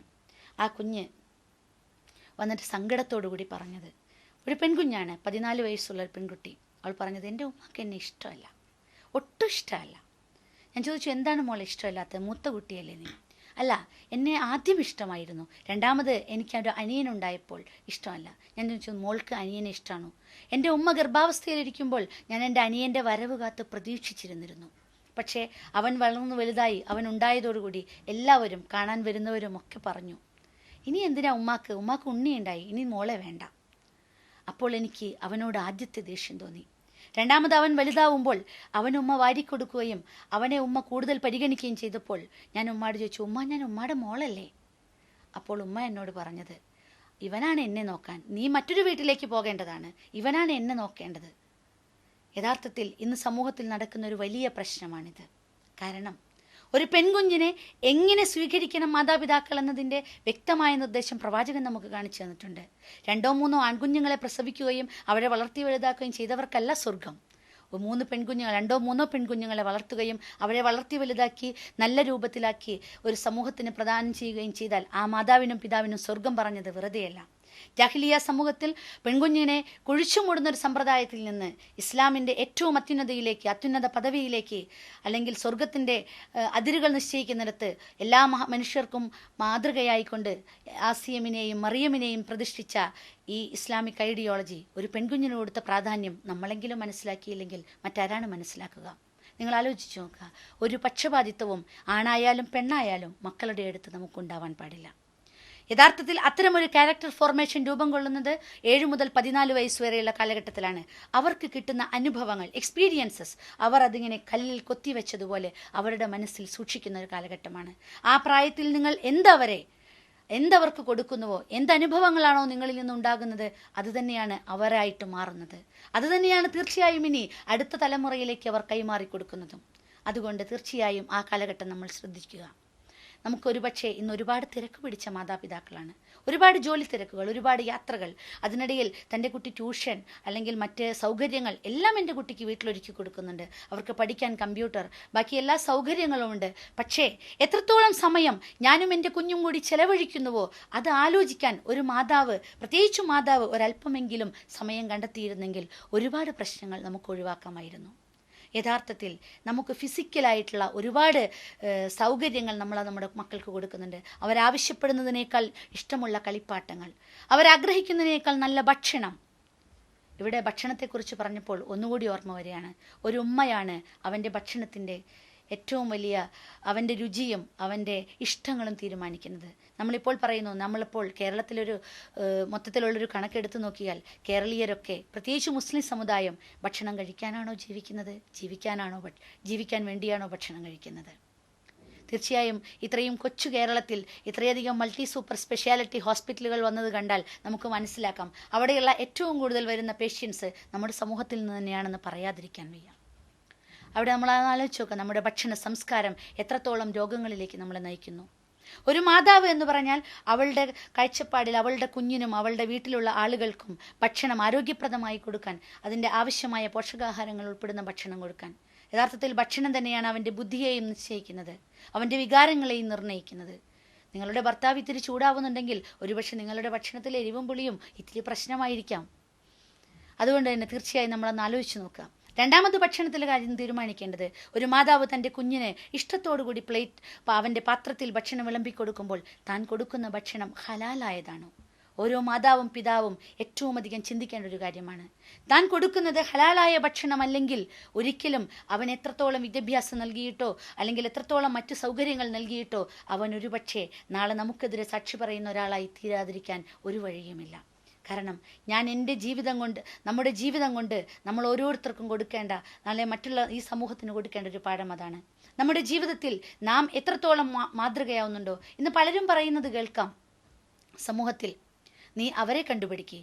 ഒരുപാട് മഹാന്മാരെ കാണിച്ചു കൊടുത്തുകൊണ്ട് പറയുന്നതായിരിക്കാം, നീ അവരെ കണ്ടുപിടിക്കുക, നീ മറ്റുള്ളവരെ കണ്ടുപിടിക്കുക. യഥാർത്ഥത്തിൽ ഇത് ഏറ്റവും വലിയ തെറ്റാണ് ഒരമ്മയും അച്ഛനും ചെയ്യുന്നത്. ഒരമ്മ എന്ന് പറഞ്ഞാൽ അല്ലെങ്കിൽ അച്ഛൻ എന്ന് പറഞ്ഞാൽ അവനൊരു മോൾഡിങ് പവർ ഉണ്ട്. മനുഷ്യൻ്റെ സൃഷ്ടിപ്പ് തന്നെ നിങ്ങളൊന്ന് ആലോചിച്ച് നോക്കുക, നല്ല ചവിട്ടിക്കുഴച്ച കളിമണ്ണിൽ നിന്നാണ്. നിങ്ങൾ ഓരോരുത്തരും കണ്ടിട്ടുണ്ടായിരിക്കാം കളിമണ്ണിൽ നിന്ന് നല്ല പാത്രങ്ങളും കരകൗശല വസ്തുക്കളും ഒക്കെ ഉണ്ടാകുന്നത്. ഒരു കുശവൻ അവൻ്റെ കയ്യിലുള്ള വളരെ കുഴച്ച ഒരു കളിമണ്ണ് കിട്ടിയാൽ ആ കളിമണ്ണും അതൊരു ചക്രത്തിലിട്ട് തിരിക്കുമ്പോൾ ആ ചക്രവും അവൻ്റെ വിരലുകളും അവൻ്റെ കയ്യിലുള്ള ഒരു കൊച്ചു വടിയുമാണ്. അതിൻ്റെ കറക്കവും അതിൻ്റെ വേഗതയും അവൻ്റെ കൈയിൻ്റെ വിരലിൻ്റെ ചലനവുമാണ് അത് പൂപ്പാത്രമാവണോ, കറിപ്പാത്രമാവണോ, കൂജയാവണോ, മറ്റു വല്ല കരകൗശല വസ്തുക്കളാവണമെന്നോ തീരുമാനിക്കുന്നത്. നിങ്ങൾ ആലോചിച്ച് നോക്കുക, അത്തരമൊരു കളിമണ്ണിൽ നിന്ന് നല്ല മുട്ടിയാൽ ശബ്ദം കേൾക്കുന്ന, വാസനിച്ചാൽ അത്ര നല്ല വാസനയല്ലാത്ത ചവിട്ടിക്കുഴച്ച കളിമണ്ണിൽ നിന്നാണ് മനുഷ്യനെയും അള്ളാഹു സൃഷ്ടിച്ചത്. അതുകൊണ്ട് തന്നെ അത്തരമൊരു മോൾഡിംഗ് പവർ, ആ കുശവൻ എങ്ങനെയാണോ അവൻ്റെ കൈവിരലുകൾ ചലിക്കുന്നത് അതിനനുസരിച്ചൊരു പാത്രം രൂപപ്പെടുന്നത് പോലെ നമ്മുടെ കയ്യിൽ കിട്ടുന്ന നല്ല നിർമ്മല മാനസികരായ കുഞ്ഞുങ്ങളെ അവരെ എങ്ങനെയാക്കി വളർത്തണമെന്നുള്ള മോൾഡ് നമ്മുടെ കയ്യിലാണ്. ഓരോ ഉമ്മയുടെയും വാപ്പയുടെയും കയ്യിലാണ്. അവർ കൊടുക്കുന്ന സാഹചര്യങ്ങളും അവർ അവനിൽ ചെലുത്തുന്ന സ്വാധീനങ്ങളുമാണ് അവനെ ഏത് രൂപത്തിലാക്കണമെന്ന് തീരുമാനിക്കുന്നത്. അതുകൊണ്ട് ഈ 14 വയസ്സുവരെയുള്ള കാലഘട്ടം തീർച്ചയായും വളരെ സുപ്രധാനമായ പങ്കുവഹിക്കുന്നു. നിങ്ങൾ എത്രത്തോളം 4-5 വയസ്സിന് ശേഷം നിങ്ങളുടെ കുഞ്ഞിനെ തൊട്ട് തലോടുകയും കെട്ടിപ്പിടിക്കുകയും ഉമ്മ വയ്ക്കുകയും ചെയ്യാറുണ്ട്? പലപ്പോഴും ഞാൻ കൈകാര്യം ചെയ്യുന്ന കേസുകളിൽ ഒരുപാട് കേൾക്കാറുള്ളത്, എന്നെയൊന്ന് കെട്ടി. ഒരു കുട്ടി എപ്പോഴും സാധനങ്ങൾ വലിച്ചെറിയും. 8 വയസ്സായ കുട്ടി എപ്പോഴും എന്ത് ദേഷ്യം വന്നാലും സാധനങ്ങൾ വലിച്ചെറിയും. എന്തുകൊണ്ട് വലിച്ചെറിയുന്നു എന്ന് ചോദിച്ചാൽ, എൻ്റെ ഉമ്മ എടുത്ത് വലിച്ചെറിഞ്ഞാൽ ആ ദേഷ്യത്തിന് ഒന്ന് അടിക്കാനെങ്കിലും എൻ്റെ ഉമ്മയുടെ കൈ എൻ്റെ പുറത്തൊന്ന് തട്ടും. അല്ലാതെ സ്നേഹത്തോടു കൂടി എൻ്റെ ഉമ്മ എന്നെ ഉമ്മ വയ്ക്കുകയോ എന്നെ ഒന്ന് കെട്ടിപ്പിടിക്കുകയോ ചെയ്യാറില്ല. അതുകൊണ്ട് എൻ്റെ ഉമ്മയുടെ കൈ ഒന്ന് അടിക്കാൻ വേണ്ടിയാണെങ്കിലും കൂടി അത് നമ്മൾ ആലോചിക്കേണ്ടത്. സൈക്കോളജിക്കലായിട്ട് ഒരു മനുഷ്യന് ഏറ്റവും കൂടുതൽ ആവശ്യമുള്ളതാണ് ടച്ച് ഹങ്കർ, ഇമോഷണൽ ഹങ്കർ. നമ്മൾ അവരുടെ ഫിസിക്കലായിട്ടുള്ള വിശപ്പ് മാറ്റാറുണ്ട്. ആവശ്യത്തിലധികം ഭക്ഷണം കൊടുത്ത്, ആഗ്രഹിക്കുന്നതിലധികം ഭക്ഷണം കൊടുത്ത് അവരുടെ ഫിസിക്കലായിട്ടുള്ള അവരുടെ നീഡ്സ് നമ്മൾ ഫുൾഫിൽ ചെയ്യാറുണ്ട്. എന്നാൽ അവരുടെ ഇമോഷണൽ ഹങ്കർ ഫുൾഫിൽ ചെയ്യാൻ എത്രത്തോളം നമ്മൾ സാധിക്കാറുണ്ട്? 16, 11, 6 വയസ്സുള്ള 3 മക്കളുടെ ഉമ്മയാണ് ഞാൻ. ഇതിൽ ഏത് കുട്ടിയെയാണ് ഞാൻ ഏറ്റവും കൂടുതൽ നോക്കേണ്ടത്, ഏറ്റവും കൂടുതൽ ശ്രദ്ധിക്കേണ്ടത് എന്ന് നിങ്ങൾക്ക് പറയാൻ പറ്റുമോ? ഒരുപക്ഷെ നിങ്ങൾ പറയുമായിരിക്കാം, 6 വയസ്സുള്ള കുഞ്ഞിനെ അവനെ ഞാൻ തോളിൽ ഇടണം, മടിയിലിരുത്തണം, വാരിക്കൊടുക്കണം, അവനെ കൂടെ കിടത്തി ഉറക്കണം, അല്ലേ? എന്നാൽ ഏറ്റവും കൂടുതൽ എൻ്റെ കണ്ണും കാതും മനസ്സും തുറന്നിരിക്കേണ്ടത് 16 വയസ്സുള്ള കുഞ്ഞിൻ്റെ അടുത്താണ്. മറ്റേ കൊച്ചുകുട്ടി ഒരുപക്ഷെ അവനെ നമ്മൾ ശ്രദ്ധിച്ചില്ലെങ്കിൽ പോലും അവൻ നമ്മോടൊപ്പം അങ്ങ് വളർന്നുകൊള്ളും. എന്നാൽ 16 വയസ്സുള്ള കുട്ടി, നിങ്ങളൊന്ന് ആലോചിച്ച് നോക്കുക, നിങ്ങളുടെ വീട്ടിൽ 10 വയസ്സിന് ശേഷമുള്ള കുട്ടിയുണ്ടെങ്കിൽ ആ കുട്ടി ഏറ്റവും കൂടുതൽ സമയം ചെലവഴിക്കുന്നത് എവിടെയാണ്? അവൻ ഭക്ഷണം കഴിക്കാനും ഉറങ്ങാനും അവൻ്റെ വസ്ത്രം മാറാനും അപ്പുറം ബാക്കിയുള്ള സമയം മുഴുവൻ അവൻ അവൻ്റെ പിയർ ഗ്രൂപ്പിനൊപ്പമാണ്, കൂട്ടുകാരോടൊപ്പമാണ്, പുറത്താണ്. എന്തുകൊണ്ടിങ്ങനെ വരുന്നു? ഏറ്റവും കൂടുതൽ അടുപ്പമുണ്ടാകേണ്ടത് മാതാവിനോടല്ലേ? കുടുംബത്തിൻ്റെ സുഭദ്രമായ നിലനിൽപ്പിന് അമ്മയുടെ വ്യക്തിത്വ വികാസം വളരെ അനിവാര്യമാണെന്ന് നമുക്കറിയാം. അതുകൊണ്ട് തന്നെ ആ അമ്മയ്ക്കുണ്ടാവേണ്ട 7 ഗുണങ്ങൾ, അല്ലെങ്കിൽ ആ അമ്മയിലൂടെ കുടുംബത്തിന് ലഭ്യമാകേണ്ട 7 ഗുണങ്ങൾ: 1 സുരക്ഷിതത്വം, 2 സമാധാനം, 3 അമ്മയുടെ കുഞ്ഞിൻ്റെയും കുടുംബത്തിൻ്റെയും സംതൃപ്തി, അതിനുമപ്പുറം അവിടെ കളിയാടേണ്ട സ്വാതന്ത്ര്യം. ഞാനൊന്ന് ചോദിച്ചോട്ടെ, നിങ്ങൾക്കും നിങ്ങളുടെ കുഞ്ഞിനും ഒരേ നിയമമാണോ വീട്ടിൽ? നിങ്ങളുടെ കുഞ്ഞിൻ്റെ അഭിപ്രായങ്ങൾ നിങ്ങൾ മാനിക്കാറുണ്ടോ? അവൻ്റെ വാക്കുകൾക്ക് നിങ്ങൾ ചെവി കൊടുക്കാറുണ്ടോ? അതിനപ്പുറം നിങ്ങളും നിങ്ങളുടെ കുഞ്ഞും കൂടി ചെലവഴിക്കുന്ന സമയം, അഥവാ നിങ്ങൾ കൊടുക്കുന്ന സാമീപ്യം, അതിനപ്പുറം നിങ്ങളൊരമ്മ എന്ന നിലയിൽ നിങ്ങൾ കുടുംബത്തിന് കൊടുക്കേണ്ട സമർപ്പണം. ഈ 5, 6, 7 കാര്യങ്ങളിൽ നിങ്ങൾ ഉൾക്കൊള്ളുന്ന കാര്യങ്ങൾ എത്ര എന്നല്ല, അതിനപ്പുറം ഇതിൽ നിങ്ങൾ എത്രത്തോളം വിജയിച്ചിട്ടുണ്ട്? ഒരു അമ്മ കൊടുക്കേണ്ട സമയം, പലപ്പോഴും പല മാതാക്കളും പറയുന്ന ഒരു വിഷമമുണ്ട്, എനിക്ക് ജോലിയുണ്ട്, വീട്ടിലെ കാര്യങ്ങളുണ്ട്, എൻ്റെ കുഞ്ഞുങ്ങളുടെ അടുത്ത് ഒത്തിരിയേറെ സമയം ചെലവഴിക്കാൻ കഴിയുന്നില്ല. ഞാൻ പറയുന്നു, ഒരമ്മ ചെലവഴിക്കുന്ന സമയത്തിനേക്കാൾ ആ അമ്മ ചെലവഴിക്കുന്ന ക്വാണ്ടിറ്റി ഓഫ് ദ ടൈമിനേക്കാൾ ക്വാളിറ്റി ഓഫ് ദ ടൈം കൂട്ടുക. നിങ്ങൾ ചെലവഴിക്കുന്ന സമയം, നിങ്ങൾ എത്ര പേർ നിങ്ങളുടെ കുഞ്ഞിൻ്റെ കണ്ണുകളിലേക്ക് നോക്കി സംസാരിക്കാറുണ്ട്? അവൻ്റെ കണ്ണിൽ അവൻ്റെ വികാരങ്ങൾ മനസ്സിലാക്കിക്കൊണ്ട് സംസാരിക്കാറുണ്ട്? ഒരുപക്ഷെ ഒരുപാട് ദിവസങ്ങളായിട്ട് നമ്മുടെ കുഞ്ഞിൻ്റെ മുഖം യഥാർത്ഥത്തിൽ ശരിക്കൊന്ന് കാണാൻ കഴിയാത്ത എത്രയോ മാതാക്കൾ നമ്മുടെ ചുറ്റുവട്ടത്തുണ്ട്. നിങ്ങൾ ഒരുപക്ഷെ നേരം വെളുത്താൽ നിങ്ങളുടെ അയൽപ്പക്കക്കാരനെ കണ്ടിട്ടുണ്ടാവാം, പാലുകാരനെ കണ്ടിട്ടുണ്ടാവും, പത്രക്കാരനെ കണ്ടിട്ടുണ്ടാവും. പക്ഷെ നമ്മുടെ വീടിൻ്റെ അകത്തളത്തിൽ ഒരേ മേൽക്കൂരയ്ക്ക് കീഴിൽ ഉറങ്ങുന്ന നിങ്ങളുടെ ഭർത്താവിൻ്റെയോ നിങ്ങളുടെ മക്കളുടെയോ മുഖം ഒരുപക്ഷെ നിങ്ങൾക്ക് യഥാർത്ഥത്തിൽ അവരുടെ വികാരങ്ങൾ ഉൾക്കൊണ്ടുകൊണ്ട് കാണാൻ കഴിഞ്ഞിട്ടുണ്ടാവണമെന്നില്ല. ഇവിടെയാണ് നമ്മുടെ ഒരു ആത്മീയ സമർപ്പണത്തിൻ്റെ ആവശ്യകത. തീർച്ചയായും ജീവിതത്തിൻ്റെ ലക്ഷ്യം തെറ്റിപ്പോകുമ്പോഴാണ് അങ്ങനെ സംഭവിക്കുന്നത്. അതുകൊണ്ട് തന്നെ ഒരു ഉമ്മയിലുണ്ടാവേണ്ട അടിസ്ഥാനപരമായ ഗുണം കാര്യക്ഷമതയാണ്. ഒരു മാതാവ് എന്ന് പറഞ്ഞാൽ അവൾക്ക് ഭക്ഷണത്തിൽ മാത്രമല്ല, അവൻ്റെ വസ്ത്രസങ്കല്പത്തിൽ. ഇന്ന് നമ്മുടെ കുഞ്ഞുങ്ങളുടെയൊക്കെ വസ്ത്രസങ്കല്പം കണ്ടാൽ നമുക്ക് പറയും എത്രയേറെ നമുക്ക് സ്വാധീനിക്കാൻ കഴിഞ്ഞിട്ടുണ്ടെന്ന് നമുക്കൊന്ന് ആലോചിച്ച് നോക്കാം. ഉടുത്തിട്ടും ഉടുക്കാതെ നടക്കുന്ന വസ്ത്ര സംസ്കാരത്തിൻ്റെ ആ മടിത്തട്ടിലേക്ക് നമ്മുടെ കുഞ്ഞുങ്ങളും അതിലേക്ക് ഈയാമ്പാറ്റകളെ പോയി വീഴുന്നുണ്ടെങ്കിൽ അവരുടെ ആ കാര്യത്തിൽ നമുക്കൊരു ചെറിയ ശാസനയെങ്കിലും കൊടുക്കാൻ നമുക്ക് കഴിഞ്ഞില്ലെങ്കിൽ നമ്മൾ അമ്മ എന്ന് അല്ലെങ്കിൽ ഉമ്മ എന്ന് പറയുന്നതിൽ യാതൊരു അർത്ഥവുമില്ല. ഒരു മാതാവിന് അവരുടെ ഭക്ഷണത്തിലോ വസ്ത്രത്തിലോ മാത്രമല്ല അവരുടെ ഇൻ്റലക്ച്വലായ കാര്യങ്ങളിൽ കൂടി ശ്രദ്ധ ചെലുത്താൻ കഴിയണം. നിങ്ങൾ ആലോചിച്ച് നോക്കിയിട്ടുണ്ടോ? നിങ്ങളുടെ കൊച്ചുകുട്ടിയായിരിക്കുമ്പോൾ നിങ്ങൾ നമസ്കരിക്കുക നിൽക്കുകയാണ്, ഓടി വന്ന് നിങ്ങളുടെ നമസ്കാരപ്പായയിൽ കയറിയപ്പോൾ നിങ്ങൾ അവനോട് പറഞ്ഞതെന്താണ്? മാറിപ്പോ. അവൻ്റെ ചളിയായ കാല്, അവൻ്റെ അഴുക്കായ കാലടിപ്പാടുകൾ നിങ്ങളുടെ നമസ്കാരപ്പായയിൽ, വൃത്തിയുള്ള നമസ്കാരപ്പായയിൽ ചവിട്ടിയപ്പോൾ നിങ്ങൾ പറഞ്ഞു, മാറിപ്പോ, അല്ലാഹ് ശിക്ഷിക്കും. പല ഉമ്മമാരും പറയാറ് അങ്ങനെയാണ്. പക്ഷെ ഞാനൊന്ന് ചോദിച്ചോട്ടെ, നിങ്ങളുടെ കുഞ്ഞിനെ ചേർത്ത് പിടിച്ചുകൊണ്ട് അവനെ വൃത്തിയാക്കി കൊണ്ടുവന്ന്, വാ മോനെ, എനിക്കും മോനും കൂടെ നമസ്കരിച്ചാൽ, അല്ലെങ്കിൽ മോൾക്കും ഉമ്മാക്കും കൂടെ നമസ്കരിച്ചാൽ നമുക്കൊരുമിച്ച് സ്വർഗത്തിൽ പോകാമെന്ന് പറഞ്ഞു കൊടുത്തുകൂടാ? തൻ്റെ രക്ഷിതാവിനെക്കുറിച്ച്, നമ്മളെ സൃഷ്ടിച്ച പടച്ചതമ്പുരാനെക്കുറിച്ചുള്ള ബോധം ഏറ്റവും ആദ്യം കൊടുക്കേണ്ടത് മദ്രസകളിൽ നിന്നല്ല, ഒരു ഉമ്മയുടെ വായിൽ നിന്നാണ്. സ്നേഹിക്കുന്ന, നമ്മളെ താലോലിക്കുന്ന, നാളെ സ്വർഗത്തിൻ്റെ ആരാമങ്ങളിൽ നമ്മളെ ആനന്ദിപ്പിക്കുന്ന ഒരിടമുണ്ടാക്കി തന്ന പടച്ചതമ്പുരാനെ, അങ്ങനെ സ്നേഹനിധിയായ ഒരു പടച്ചതമ്പുരാനെക്കുറിച്ചുള്ള ഇഷ്ടത്തോടുകൂടിയുള്ള ബോധമല്ലേ ഒരു ഉമ്മ തൻ്റെ കുഞ്ഞിൻ്റെ മനസ്സിലുണ്ടാക്കി കൊടുക്കേണ്ടത്? ശിക്ഷിക്കാൻ വേണ്ടി കാത്തിരിക്കുന്ന ഭീകരരൂപിയായ ഒരു സൃഷ്ടാവിനെയാണോ നമുക്ക് നമ്മുടെ കുഞ്ഞുങ്ങൾക്ക് പരിചയപ്പെടുത്തി കൊടുക്കേണ്ടത്? അതുകൊണ്ട് തീർച്ചയായും നമ്മുടെ കുട്ടികളോടുള്ള ആ തരത്തിലുള്ള സമീപനങ്ങൾ മാറ്റി കൊടുക്കണം. ശിക്ഷിക്കാൻ വേണ്ടിയല്ല ഒരിക്കലും പടച്ചതമ്പുരാനിരിക്കുന്നത്. അതുകൊണ്ട് തന്നെ ശിക്ഷിക്കാൻ വേണ്ടിയല്ല ഒരിക്കലും നമ്മുടെ മക്കൾ നമ്മുടെ കയ്യിലേക്ക് അള്ളാഹു നമുക്ക് ദാനമായിട്ട് തന്നത്. പലപ്പോഴും പല ഉമ്മമാരും പല സന്ദർഭങ്ങളിലും വ്യത്യസ്തമായ വാക്കുകൾ കൊണ്ട്, നമ്മൾ കേൾക്കാൻ ഇഷ്ടപ്പെടാത്ത, പറയാൻ ഇഷ്ടപ്പെടാത്ത വാക്കുകൾ കൊണ്ട് നമ്മുടെ മക്കളെ വിശേഷിപ്പിക്കാറുണ്ട്. നിങ്ങളൊന്ന് ആലോചിച്ച് നോക്കുക. ഏതെങ്കിലും മക്കൾ നിങ്ങളോട് ആവശ്യപ്പെട്ടിട്ടാണോ ആ മക്കളെ ഈ ഭൂമിയിലേക്ക് നിങ്ങൾ പ്രസവിച്ചു വിട്ടത്? ഏതെങ്കിലും മക്കൾ അവർ പറഞ്ഞിട്ടാണോ ഈ ഭൂമിയിലേക്ക് വന്നത്? അല്ല. നമ്മുടെ ഒരു ബന്ധത്തിൻ്റെ സുഖതമായ നിമിഷത്തിൽ ഈ ഭൂമിയിലേക്ക് പിറന്നു വീണ കുഞ്ഞുങ്ങൾ, അവർ നമ്മുടെ കുഞ്ഞുങ്ങളാണ്. ഒരിക്കലും അള്ളാഹു അത്തരം ഒരു കുഞ്ഞുങ്ങളെ ശപിക്കാൻ വേണ്ടിയല്ല നമുക്ക് തന്നത്. നമ്മളൊന്ന് ആലോചിച്ച് നോക്കുക. ഇസ്ലാം വളരെ കർശനമായി നിരോധിച്ചിട്ടുള്ള കാര്യമാണ് സ്വന്തം മക്കളെ ശപിക്കുന്നത്. ഇന്ന് ഭ്രൂണഹത്യയും അതിലേറെ ഒരുപാട് കുഞ്ഞുങ്ങളോടുള്ള പീഡനങ്ങളും വർദ്ധിച്ചു വരുന്ന ഈ കാലഘട്ടത്തിൽ നമ്മുടെയൊക്കെ വാക്കുകൾക്കും ചിന്തകൾക്കും ഒരുപാട് പ്രസക്തിയുണ്ട്. ഒരു ചൈനീസ് പഴമൊഴി അനുസരിച്ച് നിങ്ങൾ ആലോചിക്കുക, ഒരു മനുഷ്യൻ്റെ ചിന്തകളാണ് വാക്കുകളാകുന്നത്, വാക്കുകളാണ് പ്രവൃത്തികളാകുന്നത്, പ്രവൃത്തികളാണ് നിരന്തരം വരുന്ന പ്രവൃത്തികളാണ് സ്വഭാവമാകുന്നത്. അതിൻ്റെ ആ നൈരന്തര്യം തുടരുമ്പോഴാണ് അതൊരു ശീലമാകുന്നത്. അതുകൊണ്ട് തന്നെ ഒരു ഉമ്മയും ബാപ്പയും അവൻ്റെ ശീലങ്ങളിലേക്ക് കടന്നു കയറണമെങ്കിൽ ആദ്യമേ അവരുടെ ചിന്തയിൽ അത്തരമൊരു സങ്കല്പം രൂപപ്പെടണം. ഇസ്ലാം കൃത്യമായിട്ട് നമ്മുടെ കുഞ്ഞുങ്ങളെ വളർത്തേണ്ടതിൻ്റെ ഒരു രീതിശാസ്ത്രം നമുക്ക് പഠിപ്പിച്ചു തന്നിട്ടുണ്ട്.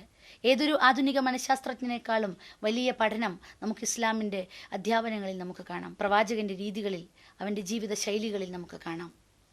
ഒരിക്കലും 10 വർഷം കൂടെ നടന്നിട്ട് പോലും തൻ്റെ സന്തത സഹചാരിയായിരുന്ന അനസ് റളിയല്ലാഹു അൻഹു പറഞ്ഞത് നമുക്കറിയാം. പ്രവാചകൻ ഒരിക്കൽ പോലും മുഖം ചുളിച്ച് സംസാരിച്ചിട്ടില്ല.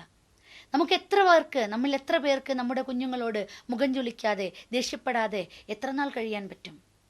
എത്രയോ പ്രാവശ്യം, ഈ പറയുന്ന ഞാൻ പോലും എത്രയോ പ്രാവശ്യം നമ്മുടെ മക്കളോട് ചൂടായിട്ടും അവർക്ക് ഇഷ്ടപ്പെടാതെ നമ്മൾ പറഞ്ഞിട്ടുണ്ടായിരിക്കാം. പക്ഷെ അവിടെയൊക്കെ വില്ലൻ നമ്മുടെ സൗകര്യങ്ങളാണ്. നമ്മുടെ സൗകര്യങ്ങൾക്കനുസരിച്ച് അവരെ മാറ്റിയെടുക്കുന്ന ഒരു രീതിയാണ് ഇന്ന് സമൂഹത്തിൽ നിലനിൽക്കുന്നത്. ഒരിക്കലും അവരെ ഒരു സ്വതന്ത്ര വ്യക്തിത്വമായി അംഗീകരിക്കാനുള്ള മാനസികാവസ്ഥ ഉമ്മയും വാപ്പയും ഉൾക്കൊള്ളുന്നില്ല. നിങ്ങൾ ആലോചിച്ച് നോക്കുക. നമ്മുടെ തന്നെ മക്കളാണെങ്കിൽ പോലും അവർ ആത്യന്തികമായി, അവർ സാങ്കേതികമായി പറഞ്ഞാൽ അവരൊരു സ്വതന്ത്ര വ്യക്തിത്വമാണ്. വ്യത്യസ്തമായ കഴിവുകളുള്ള, വ്യത്യസ്തമായ ബോധമണ്ഡലമുള്ള, അവർക്ക് അതിനനുസരിച്ച് ഒരുപാട് മാറ്റങ്ങളുള്ള. നിങ്ങളായിരിക്കും, അതുകൊണ്ടല്ലേ നമ്മുടെ തന്നെ മക്കൾ, ഒരു ഉമ്മയുടെയും വാപ്പയുടെയും 2 or 3 മക്കളുണ്ടെങ്കിൽ ഒരാൾ പോലും ഒന്നുപോലെയല്ലല്ലോ. വ്യത്യസ്തമായ കഴിവുകളുണ്ട്. ഇവിടെ പലപ്പോഴും നാം സ്വീകരിക്കുന്ന നിലപാടുകൾ, കൊച്ചുകുട്ടിയായിരിക്കുമ്പോൾ നമ്മൾ പലപ്പോഴും എന്തെങ്കിലും കാര്യങ്ങളിൽ പോരായ്മകൾ കണ്ടാൽ നീ അവനെ കണ്ടുപിടിക്കുക, നിന്നെപ്പോലെ തന്നെയല്ലേ അവൻ, നിന്റെ പ്രായത്തിലുള്ളതല്ലേ എന്നൊക്കെ നമ്മൾ പറയാറുണ്ട്. നിങ്ങളായിരിക്കുക, ഒരിക്കലും ഒരു കുഞ്ഞിനോട് ചെയ്യാൻ പാടില്ലാത്തതാണ് കമ്പാരിസൺ. നിങ്ങൾക്കാർക്കെങ്കിലും നിങ്ങളെ മറ്റൊരാളോട് താരതമ്യം ചെയ്താൽ നിങ്ങൾക്ക് സഹിക്കാനാവുമോ? ഇല്ല, കഴിയില്ല ഒരിക്കലും. ഒരാൾക്കും, സ്വതന്ത്ര വ്യക്തിത്വമുള്ള ഒരാൾക്കും മറ്റൊരാളോട് കമ്പയർ ചെയ്യുന്നത് സഹിക്കാൻ കഴിയുന്ന കാര്യമല്ല. നിങ്ങളുടെ കുഞ്ഞിനും കഴിയില്ല. നിങ്ങളുടെ കുഞ്ഞ്, അവൻ സ്വതന്ത്രമായ ഒരു വ്യക്തിത്വമാണ്. അവനിലെ കഴിവുകൾ എന്താണോ അത് കണ്ടെത്തുകയും അതിനെ പ്രോത്സാഹിപ്പിക്കുകയും അതിനു വേണ്ട വെള്ളവും വളവും നൽകിക്കൊണ്ട് അവനെ ഈ ലോകത്ത് ഉയർത്തിക്കൊണ്ടുവരികയുമാണ് ഒരു മാതാവിനും പിതാവിനും ചെയ്യാനുള്ള കടമ. ഇത് ചെയ്യാൻ നമുക്ക് കഴിയാറുണ്ടോ? നിങ്ങൾ ആലോചിച്ച് നോക്കുക. പഠിക്കുന്ന സമയത്ത് ഒരു പുസ്തകത്തിൻ്റെ താളിൽ അറിയാതെ ഒരു ചിത്രം വരച്ച കുട്ടിയോട് ഓടി വന്ന പിതാവ് ചെയ്തത് ഒറ്റ കീറലാണ്. പുസ്തകത്തിൻ്റെ പേജ് വലിച്ചു കീറിയിട്ട്, ഇതിനല്ല ഞാൻ നിന്നെ സ്കൂളിൽ വിടുന്നത്. ഒരുപക്ഷെ ഈ ലോകത്ത് എത്രയോ വലിയൊരു കലാകാരനായി മാറേണ്ട കുഞ്ഞാണ്. അതോടുകൂടി അവൻ്റെ മുളയിലെ നുള്ളിക്കളഞ്ഞു അവൻ്റെ ആ സർഗാത്മകതയെ. നിങ്ങൾ ആലോചിച്ച് നോക്കുക. ഒരു കുട്ടിയുടെ ഏറ്റവും കൂടുതൽ സർഗാത്മകത, അവൻ്റെ പൊട്ടൻഷ്യൽ വിടരുന്ന ഒരു കാലം അവൻ്റെ കൗമാര കാലഘട്ടമാണ്. ആ പ്രായത്തിലാണ് ഏറ്റവും കൂടുതൽ വീടുകളിൽ ഉമ്മയും വാപ്പയും മക്കളും തമ്മിലുള്ള കോൺഫ്ലിക്ട്സ് ഉടലെടുക്കുന്നതും. ഇവിടെയാണ് നമ്മൾ തീർത്തും ശ്രദ്ധിക്കേണ്ടത്. നമ്മുടെ കുട്ടിയുടെ കഴിവ് നമുക്കറിഞ്ഞില്ലെങ്കിൽ എങ്ങനെയാണ് സമൂഹത്തിന് അത് ഉപകാരപ്പെടുക? ഒരുപാട് പൈസ ചിലവാക്കി നമ്മളൊരു വീട് കെട്ടുന്നു. 20 or 25 ലക്ഷം ചിലവാക്കി നമ്മളൊരു വീടുണ്ടാക്കുന്നു. അതിലേറെ പൈസ മുടക്കി നമ്മൾ 1-2 ലക്ഷം മുടക്കി നമ്മൾ നന്നായി പെയിൻറ്റ് ചെയ്യുന്നു. നമ്മുടെ കൊച്ചുകുട്ടി അതിലൊരു ക്രയോൺ ഉപയോഗിച്ച് വരച്ചാൽ നമ്മൾ എത്ര ദേഷ്യപ്പെടാറുണ്ട് നമ്മുടെ മക്കളോട്. വരയ്ക്കാൻ കഴിവുള്ളൊരു കൊച്ചുകുട്ടി അവൻ കരിക്കട്ട കൊണ്ടോ അവൻ്റെ കയ്യിൽ പെൻസിൽ കൊണ്ടോ അല്ലെങ്കിൽ ക്രയോൺ കൊണ്ടോ ഒന്ന് വരച്ചാൽ അതിനെതിരെ നമ്മൾ പ്രതികരിക്കുമ്പോൾ, റിയാക്ട് ചെയ്യുമ്പോൾ ആ കൊച്ചു കുഞ്ഞിൻ്റെ മനസ്സ് എത്രത്തോളം വേദനിക്കുമെന്ന് ഏതെങ്കിലും ഉമ്മ ചിന്തിച്ചിട്ടുണ്ടോ?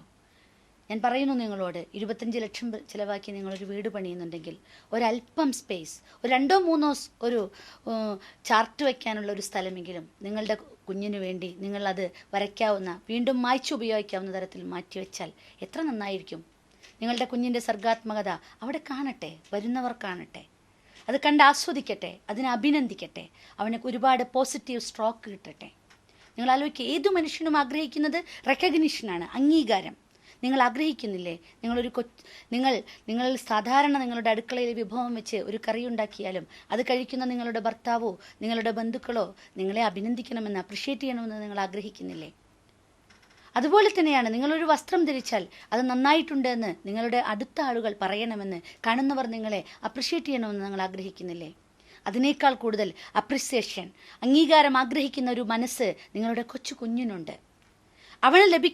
ചെറുപ്പത്തിൽ ലഭിക്കുന്ന അപ്രിസിയേഷൻ അഥവാ അംഗീകാരമാണ് അവനെ നാളെ വളർന്ന ഒരു വലിയ മനുഷ്യനാക്കുമ്പോൾ ഈ സമൂഹത്തിൽ അവൻ്റേതായ കഴിവുകൾ പ്രകടിപ്പിക്കാനുള്ള ഒരു ശേഷി നൽകുന്നത്.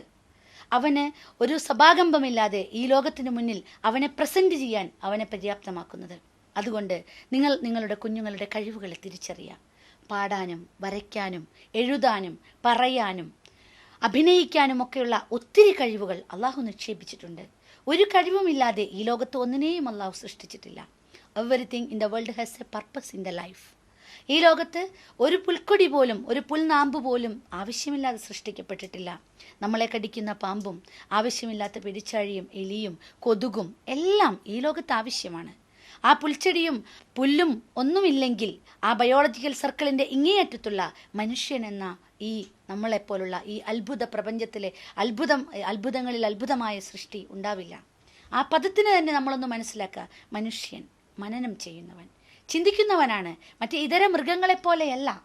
കാരണം മറ്റു ജീവജാലങ്ങളൊക്കെ അവരിൽ ഒരൊറ്റ സോഫ്റ്റ്വെയർ മാത്രം നിക്ഷേപിക്കപ്പെടുകയും ആ സോഫ്റ്റ്വെയർ എങ്ങനെയാണോ പ്രവർത്തിക്കുന്നത് അതിനനുസരിച്ച് അവർ ആ വഴിയിലൂടെ പോവുകയും ചെയ്യുമ്പോൾ മനുഷ്യൻ മാത്രം അള്ളാഹു വ്യതിരിക്തമായി ചിന്താശേഷി തന്നു. അതുകൊണ്ടാണ് മനനം ചെയ്യുന്നവൻ എന്ന അർത്ഥത്തിൽ ഞാനും നിങ്ങളുമൊക്കെ മനുഷ്യരെന്നറിയപ്പെടുന്നത്. നിങ്ങൾ ആലോചിക്കുക, ഡാർവിൻ്റെ പരിണാമ സിദ്ധാന്തം ഇങ്ങ് വന്നപ്പോൾ കുരങ്ങിൽ നിന്ന് പരിണമിച്ചുണ്ടായതല്ലോ മനുഷ്യൻ. ഇന്ന് ആധുനിക ശാസ്ത്രം പോലും അത് നിഷേധിച്ചുകൊണ്ടിരിക്കുന്നു. നിങ്ങൾ ആലോചിച്ച് നോക്കുക, മനുഷ്യന് അള്ളാഹു വ്യതിരിക്തമായി ആ ഒരു സൃഷ്ടിപ്പ് തന്നത് ചിന്താശേഷി കൊടുത്തു. അതുകൊണ്ട് തന്നെ അവൻ്റെ മുന്നിൽ 2 സോഫ്റ്റ്വെയർ വെച്ചു. നമ്മളെ ഒരു ജംഗ്ഷനിൽ നിർത്തിയിരിക്കുന്നു. ഇനി ഏത് വഴിയിലൂടെ പോകണമെന്ന് തീരുമാനിക്കുന്നത് ഞാനും നിങ്ങളുമാണ്. നമ്മുടെ സ്വതന്ത്രമായ ബുദ്ധിശക്തിയാണ്. ആ ചിന്താശക്തി നമുക്ക് നമ്മളിലൂടെ നമുക്ക് പലപ്പോഴും പലരിലൂടെ നമ്മുടെ സെൻസ് ഓർഗൻസിലൂടെ നമുക്ക് പുറത്ത് വിദ്യാഭ്യാസത്തിലൂടെയൊക്കെ നേടിയെടുക്കുന്ന വിവരങ്ങളെ വിവേകത്തിൻ്റെ മൂശയിലിട്ട് വാർത്തെടുക്കാൻ നമുക്ക് കഴിയണമെങ്കിൽ അതിന് തീർച്ചയായും നമുക്ക് ചെറിയൊരു പരിശീലനം ആവശ്യമുണ്ട്. നിങ്ങളുടെ കുട്ടികളുടെ കണ്ണുകളിലേക്ക് നോക്കുക. ഒരു ആത്മസംതൃപ്തി അവിടെ നിങ്ങൾക്ക് കാണാമോ? നാം പറയാറുണ്ട്, നിങ്ങൾ പരസ്പരം കണ്ണിലേക്ക് നോക്കുമ്പോൾ പരസ്പരം നമ്മുടെ കണ്ണുകളിൽ പ്രതിഫലിക്കും നമ്മുടെ രൂപങ്ങൾ. നിങ്ങൾക്ക് എപ്പോഴെങ്കിലും നിങ്ങളുടെ കുഞ്ഞുങ്ങളെ ആ ഒരു തരത്തിൽ സന്തോഷത്തോടെ നിങ്ങളുടെ കുട്ടികളുടെ കണ്ണിൽ നിങ്ങളെ സന്തോഷത്തോടെയും അവരുടെ കണ്ണിൽ നിങ്ങളുടെ രൂപം സന്തോഷത്തോടെയും കാണാൻ കഴിയാറുണ്ടോ? നിങ്ങൾ ആലോചിച്ച് നോക്കുക. നിങ്ങളുടെ കുട്ടി ഓടി വന്ന് നിങ്ങളുടെ അടുത്ത് അവരുടെ സ്വകാര്യങ്ങൾ, അവരുടെ പരാതികൾ, അവരുടെ സന്തോഷങ്ങൾ പങ്കുവയ്ക്കാറുണ്ടോ? 5 വയസ്സായ കുട്ടി നിങ്ങളുടെ അടുത്ത് സ്കൂൾ വിട്ട് ഓടി വന്ന് നിങ്ങളെ കെട്ടിപ്പിടിക്കാൻ വേണ്ടി ഉമ്മച്ചിയെ എന്ന് പറഞ്ഞ് ഓടി വരുമ്പോൾ നിങ്ങൾ പറയും, നിറച്ചഴുക്കാണ്, അത് കഴുകിയിട്ടിങ്ങ് വാ മോനെ എന്ന് പറയല്ല. അല്ല, നിങ്ങൾ വരുന്ന ആളെ കെട്ടിപ്പിടിക്കൂ, ഉമ്മ വയ്ക്കൂ, എന്നിട്ട് നിങ്ങൾ പറയാ പോയി കാല് കഴുകാൻ. കാരണം അവൻ്റെ ആ അടങ്ങാത്ത ആഗ്രഹം, അമ്മയെ വന്നിട്ട് കെട്ടിപ്പിടിക്കാനുള്ള ആഗ്രഹം 1 or 2 പ്രാവശ്യം നിങ്ങൾ തടഞ്ഞാൽ, മൂന്നാമത് നിങ്ങളോട് അവൻ പങ്കുവയ്ക്കാനുള്ള സ്വകാര്യങ്ങൾ പങ്കുവയ്ക്കാത്ത തലത്തിലേക്ക് അവൻ്റെ സബ് കോൺഷ്യസ് മൈൻഡ്, അബോധ മനസ്സ് മാറിപ്പോകും. ഒരു പ്രണയ കേസുമായി ബന്ധപ്പെട്ട ഒരു കൗൺസിലിംഗ് നടത്തിക്കൊണ്ടിരിക്കുമ്പോൾ 17 വയസ്സുള്ള ആ കുട്ടി പറഞ്ഞത്, എനിക്ക് എൻ്റെ അമ്മയോടൊന്നും പറയാനില്ലായിരുന്നു. കാരണം ഞാൻ എൻ്റെ നഴ്സറി സ്കൂൾ വിട്ട് വരുമ്പോൾ ഓടി വന്നാൽ പറയാ, നീ ഒന്നും മിണ്ടാതിരുന്നേ, എനിക്ക് പണിയുണ്ട്, നീ മാറിപ്പോയേ, കുറച്ചിരുന്ന് പഠിച്ചേ. പഠിക്കുന്നതിനിടയ്ക്ക് ഓടിച്ചെന്ന് അമ്മയോട് പറഞ്ഞ ഈ നേരത്തെ ഇത് പറയാനുള്ളതല്ല. ഇങ്ങനെ ഓരോ സമയത്തും അല്ല എനിക്ക് നീ പറയുന്നത് കേൾക്കേണ്ട എന്ന് പറഞ്ഞപ്പോൾ, എനിക്ക് വലുതായപ്പോൾ അപ്പോൾ അവളുടെ ഉപബോധ മനസ്സ് അവൾക്ക് ബോധ്യപ്പെടുത്തി കൊടുത്തു, നിനക്ക് പറയാനുള്ള സ്ഥലം ഇതല്ല. പിന്നീട് വലുതായി അവൾ കൗമാര കാലഘട്ടത്തിലെത്തി, +2 +1 അവിടെ എത്തിയപ്പോൾ അവൾക്കൊരു കൂട്ടുകാരനെ കിട്ടി. അവൾ പറയുന്നതൊക്കെ കേൾക്കാൻ. നിങ്ങൾ ആലോചിക്കുക, കുട്ടികൾ ഏറ്റവും കൂടുതൽ പറയുകയും ഏറ്റവും കൂടുതൽ പറയുന്നത് കേട്ട് ആസ്വദിക്കുകയും ചെയ്യുന്ന കാലഘട്ടം അഡോളസെന്റ് പീരീഡാണ്. ഒരുപാട് അവർക്ക് പറയാനുണ്ടാവും, അവരുടെ ഡ്രീംസ്. ആ ഡ്രീംസിനെ കുറിച്ച് പറയുകയും അവർക്ക് കിട്ടുന്ന അപ്രീസിയേഷനെ കുറിച്ച് പറയുകയും ഒക്കെ ചെയ്യുന്ന ആ കാലഘട്ടത്തിൽ അവൾക്കൊരു കൂട്ടുകാരനെ കിട്ടി. വേറെ ഒന്നും സംഭവിച്ചില്ല, ജസ്റ്റ് ഒരു ഫോൺ കോൾ. ഇടയ്ക്കിടയ്ക്ക് വിളിക്കുന്ന ആ വിളി ഇല്ലാതെയാകുമ്പോൾ പിന്നീട് അവൾക്ക് അസ്വസ്ഥത തുടങ്ങി. ഈ അസ്വസ്ഥതയിൽ നിന്ന് പിന്നീട് അത് നമ്മൾ മനസ്സിലാക്കുക, ഒരു ഫ്രണ്ട്ഷിപ്പിന് എപ്പോഴാണോ അതില്ലാതെയാകുമ്പോൾ ബുദ്ധിമുട്ട് തോന്നി തുടങ്ങുക, അവിടെ പ്രശ്നം തുടങ്ങും. ഒരുപാട് കുട്ടികൾ ചോദിക്കുന്ന സംഭവം, എനിക്ക് ബോയ് ഫ്രണ്ട്സ് ആയിക്കൂടെ? പെൺകുട്ടികൾ ചോദിക്കുന്നു. ആൺകുട്ടികൾ ചോദിക്കുന്നു, എനിക്കൊരു ഗേൾ ഫ്രണ്ട്സ് ആയിക്കൂടെ? എന്തുകൊണ്ട് ആ കാലഘട്ടത്തിൽ ബോയ് ഫ്രണ്ട്സും ഗേൾ ഫ്രണ്ട്സും ആവുന്നു എന്നുള്ളത് തീർച്ചയായും മാതാപിതാക്കൾ മനസ്സിലാക്കേണ്ട കാര്യമാണ്. മനുഷ്യൻ്റെ ശരീരത്തിൽ ഒരു കൗമാര കാലഘട്ടത്തിൽ 2 തരം ഹോർമോൺ ഉടലെടുക്കും. ഫെറമോണ്. ആ ഫെറമോണുകൾ ഏത് ഭംഗിയില്ലാത്തതിനെയും ഭംഗിയാക്കി കാണിക്കുന്ന തരത്തിലുള്ള ഒരു സംവിധാനമാണ്. നിങ്ങൾ ആലോചിച്ച് നോക്കുക, ഏത് പ്രണയ കേസുകൾ എടുത്തു നോക്കിയാലും കൗമാര കാലഘട്ടത്തിലെ പ്രണയത്തിൽ സൗന്ദര്യത്തിനോ ആറ്റിറ്റ്യൂഡിനോ അല്ലെങ്കിൽ കാണുന്ന ബാക്കിയുള്ള അടിസ്ഥാന സൗകര്യങ്ങൾക്കോ പ്രസക്തി ഉണ്ടായിരിക്കുന്നതല്ല. എന്നാൽ അതിനുശേഷം ഒരു ഡിഗ്രി തലത്തിലെത്തുന്ന പ്രണയങ്ങൾക്കായിരിക്കും പിന്നീട് ആ കാര്യത്തിലൊരു ഇൻറ്റിമസി കൂടുതലുണ്ടാവുക. ഇവിടെ തീർച്ചയായും മാതാക്കൾ ശ്രദ്ധിക്കേണ്ടതുണ്ട്. നിങ്ങൾ ആലോചിക്കുക, നിങ്ങളുടെ ജീവിതത്തിൽ നിങ്ങൾ എത്രത്തോളം നിങ്ങളുടെ മക്കളോട് പങ്കുവെക്കാറുണ്ട്? ഈ പങ്കുവെക്കലുകൾ എവിടെ കുറയുന്നുവോ അവിടെയാണ് ഇത്തരം പ്രശ്നങ്ങൾ ഉടലെടുക്കുന്നത്. ഒരു മകളെ മടിയിൽ കിടത്തി ഒരു കൗമാരകാലത്തിലുള്ള ഒരു 14-15 വയസ്സുള്ള മകനെയോ മകളെയോ നിങ്ങളുടെ മടിയിൽ അല്ലെങ്കിൽ നിങ്ങളോട് കെട്ടിപ്പിടിച്ചിരുന്നു കൊണ്ട് അവൻ്റെ സ്വകാര്യതകളിലേക്ക് കടക്കാൻ നിങ്ങൾക്ക് കഴിയാറുണ്ടോ? ഒരു കൊച്ചു ചോദിക്കുകയാണ്, ഞാൻ എങ്ങനെയാണ് പ്രായപൂർത്തിയാകുന്നത് അമ്മ എന്ന് ചോദിച്ചാൽ പറയും, അത് നീ വലുതാവുമ്പോൾ പറഞ്ഞു തരാം. 15 വയസ്സിൽ നിന്ന് ഒരമ്മയോട് മകൻ ചോദിക്കുന്നു, ഞാൻ എങ്ങനെയാണ് പ്രായപൂർത്തിയാകുന്നത് അമ്മ എന്ന് ചോദിച്ചാൽ എങ്ങനെയാണ് നിങ്ങൾ മറുപടി പറഞ്ഞു കൊടുക്കുക? അവനുണ്ടാകുന്ന ശരീരത്തിലെ മാറ്റങ്ങളെക്കുറിച്ച്, അവൻ്റെ മനസ്സിലുണ്ടാകുന്ന മാറ്റങ്ങളെക്കുറിച്ച്, അവൻ്റെ ഡ്രീംസിനെ കുറിച്ച്, അവൻ്റെ ശരീരത്തിലെ മാറ്റങ്ങൾ, അവൻ്റെ വികാരതലത്തിലുണ്ടാകുന്ന മാറ്റങ്ങളെക്കുറിച്ച് പറഞ്ഞു കൊടുക്കാൻ ഒരമ്മയ്ക്ക് കഴിഞ്ഞില്ലെങ്കിൽ, ഒരു ഉമ്മയ്ക്ക് കഴിഞ്ഞില്ലെങ്കിൽ, ഒരു വാപ്പയ്ക്ക് അവനോട് അതിനെക്കുറിച്ച് ചർച്ച ചെയ്യാൻ കഴിഞ്ഞില്ലെങ്കിൽ നിങ്ങൾ ഒരു ഉമ്മയോ വാപ്പയോ അല്ല. നിങ്ങൾ വെറും ആയമാർ മാത്രമാണ്. അവിടെയാണ് നിങ്ങൾ ആലോചിക്കേണ്ടത്. നിങ്ങളുടെ ശരീരത്തിൽ നിങ്ങൾക്ക് വന്ന മാറ്റങ്ങൾ ഒരുപക്ഷെ ആരും പറഞ്ഞു തന്നില്ലായിരിക്കും എന്നായിരിക്കും നിങ്ങളുടെ മറുപടി. പക്ഷേ അന്നൊരു കൂട്ടുകുടുംബ സംവിധാനത്തിൽ ഒരുപാട് സാധ്യതകൾ ഉണ്ടായിരുന്നു. ഇന്ന് ന്യൂക്ലിയർ കുടുംബ സംവിധാനത്തിലേക്ക് നമ്മുടെ കുടുംബ സംവിധാനം മാറിയപ്പോൾ അവർക്ക് അറിയാനും കേൾക്കാനും സാധ്യതകളുണ്ട്. അനന്തമായ സാധ്യതകൾ വിവര സാങ്കേതിക വിദ്യ ഒരുക്കുന്നുണ്ട്. പക്ഷേ ആ സാധ്യതകൾ നമ്മുടെ കുട്ടികളെ ചളിക്കുണ്ടുകളിലേക്ക് വഴി നടത്തുന്നു. അതുകൊണ്ട് തീർച്ചയായും നമ്മൾ മനസ്സിലാക്കുക, നമുക്ക് അതിൻ്റെ യഥാർത്ഥ രൂപം പറഞ്ഞു കൊടുക്കാൻ ഒരു ഉമ്മയും പപ്പയും മനസ്സിലാക്കിയിരിക്കണം. അതിൻ്റെ കാര്യകാരണ സഹിതം പറഞ്ഞു കൊടുക്കാൻ നമ്മളെക്കാൾ യോഗ്യരായ മറ്റൊരാൾ ഉണ്ടാവില്ല. അതുകൊണ്ട് തന്നെ ആ അർത്ഥത്തിൽ നമ്മുടെ കുട്ടികളെ അപ്രോച്ച് ചെയ്യാൻ സാധിക്കണം. അങ്ങനെയാകുമ്പോഴാണ് അവരിലുള്ള സർഗാത്മകത നമ്മൾ കാണുക. നിങ്ങളുടെ കുട്ടി വരച്ച ഒരു ചിത്രത്തെ ആദ്യമായി അപ്രിഷ്യേറ്റ് ചെയ്യേണ്ടത് നിങ്ങളായിരിക്കണം. അവൻ്റെ പുറത്ത് തലോടിക്കൊണ്ട്, അവനെ ഒന്ന് കെട്ടിപ്പിടിച്ചുകൊണ്ട്, ഇനിയും വരയ്ക്കാനുള്ള പ്രചോദനമായിക്കൊണ്ട്, അതിനൊരു സമ്മാനം നൽകിക്കൊണ്ട്. നിങ്ങൾ ആലോചിച്ച് നോക്കുക, പ്രവാചകൻ എന്തുകൊണ്ടാണ് സമ്മാനങ്ങൾക്ക് ഇത്രയേറെ പ്രസക്തി ബന്ധങ്ങളിൽ പറഞ്ഞത്? മറ്റൊരാൾക്ക് സമ്മാനം കൊടുക്കുമ്പോൾ അത് മനസ്സുകളെ അടുപ്പിക്കുമെന്ന് പറയുന്നു. നിങ്ങളൊരു പക്ഷേ അയൽപ്പക്കത്ത് വിരുന്നു പോകുമ്പോൾ സമ്മാനം കൊടുക്കുമായിരിക്കാം. കല്യാണ വീട്ടിൽ പോകുമ്പോൾ സമ്മാനം കൊടുക്കുമായിരിക്കാം. നിങ്ങൾ വീട്ടിൽ പരസ്പരം, നിങ്ങൾ ഭാര്യയും ഭർത്താവും മക്കളും പരസ്പരം സമ്മാനങ്ങൾ പങ്കുവെക്കാറുണ്ടോ? ഉണ്ടെങ്കിൽ അവിടെ ഹൃദ്യമായിരിക്കും ബന്ധം. അതിന് വിലയേറിയ സമ്മാനമായി ആയിക്കൊള്ളണമെന്നില്ല. നിങ്ങൾ മനസ്സുകളിൽ നിന്ന് മനസ്സുകളിലേക്ക് കൊടുക്കുന്ന ഒരു സമ്മാനമുണ്ട്. പ്രവാചകൻ സല്ലല്ലാഹു അലൈഹി വസല്ലം പറഞ്ഞു, ഒരു നല്ല കുടുംബത്തിൻ്റെ അവസ്ഥ, അവിടെ നിങ്ങൾ ഒരു കുടുംബത്തിലേക്ക് കയറി വരുമ്പോൾ പരസ്പരം ഭാര്യയും ഭർത്താവും ഹസ്തദാനം ചെയ്യുന്നു. നമ്മൾ പലപ്പോഴും പുറത്ത് ആളുകൾക്ക് ഹസ്തദാനം ചെയ്യാറുണ്ട്. നിങ്ങൾ ഭാര്യയും ഭർത്താവും ഹസ്തദാനം ചെയ്യുമ്പോൾ ആ ഹസ്തദാനത്തിലൂടെ നിങ്ങളുടെ കഴിഞ്ഞു പോയ പാപങ്ങൾ, നിങ്ങളുടെ പാപങ്ങൾ അതിലൂടെ കഴുകിക്കളയുന്നു എന്ന് പറയുന്നു. നമ്മൾ എത്രത്തോളം നമ്മുടെ വീട്ടിൽ പ്രായോഗികമാക്കാറുണ്ട്? നമ്മളുടെ മക്കളോട് നമ്മൾ എത്ര പ്രാവശ്യം സലാം പറയാറുണ്ട്? അല്ലെങ്കിൽ അവരെ നമ്മൾ യാത്രയാക്കുമ്പോൾ ഉമ്മ വെച്ച് കെട്ടിപ്പിടിച്ച് സലാം പറഞ്ഞ് യാത്രയാക്കാറുണ്ടോ?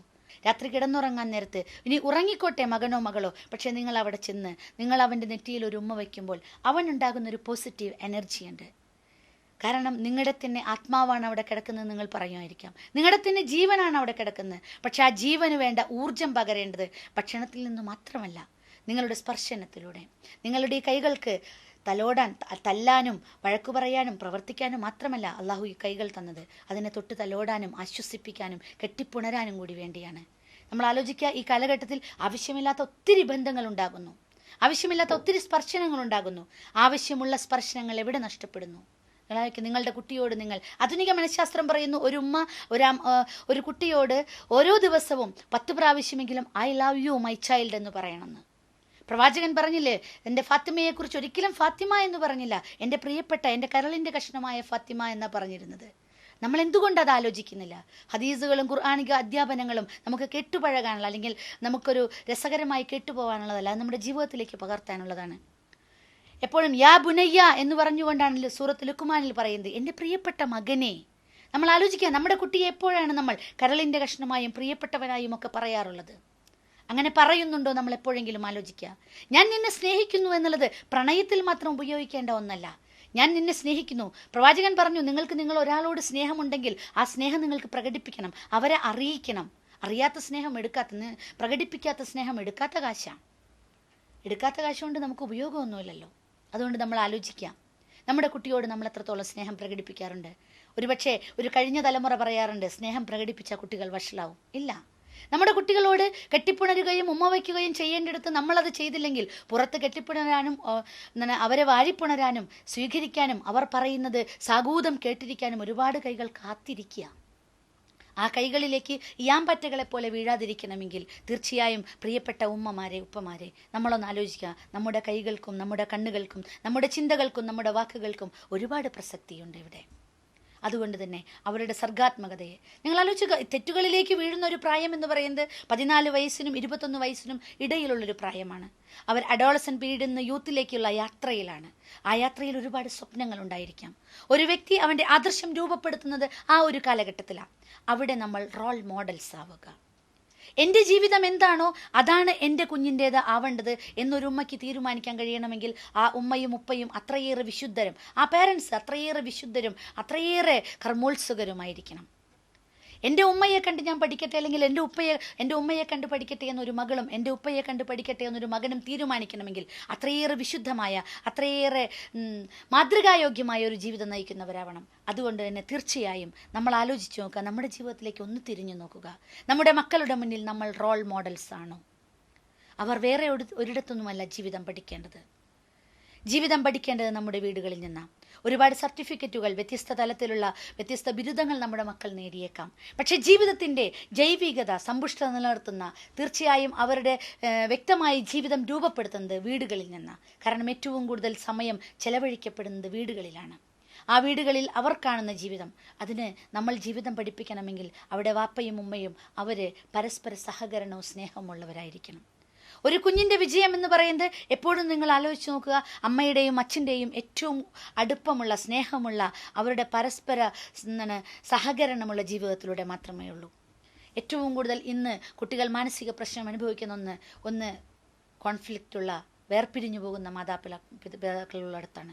ഒരച്ഛനും അമ്മയും വേർപിരിയുമ്പോൾ അവർക്ക് ഒരുപക്ഷെ സ്വതന്ത്രമായ ജീവിതം കിട്ടിയേക്കാം, മറ്റൊരു ജീവിതം കിട്ടിയേക്കാം. പക്ഷെ അതിനിടയിൽ വേദന അനുഭവിക്കുന്നത്, കാലാകാലം മരിക്കുവോളം വേദന അനുഭവിക്കുന്നത് അതിനിടയിൽ നഷ്ടപ്പെട്ടു പോകുന്ന, എവിടെയോ ഉപേക്ഷിച്ചു പോകപ്പെടുന്ന മക്കളാണ്. അവർക്ക് എത്രയൊക്കെ സൗകര്യങ്ങൾ കൊടുത്തിട്ടും കാര്യമില്ല. അവരുടെ മാനസിക തലത്തിലേക്ക് നമ്മൾ കൊടുക്കേണ്ട ഒരു ജീവിതമുണ്ട്.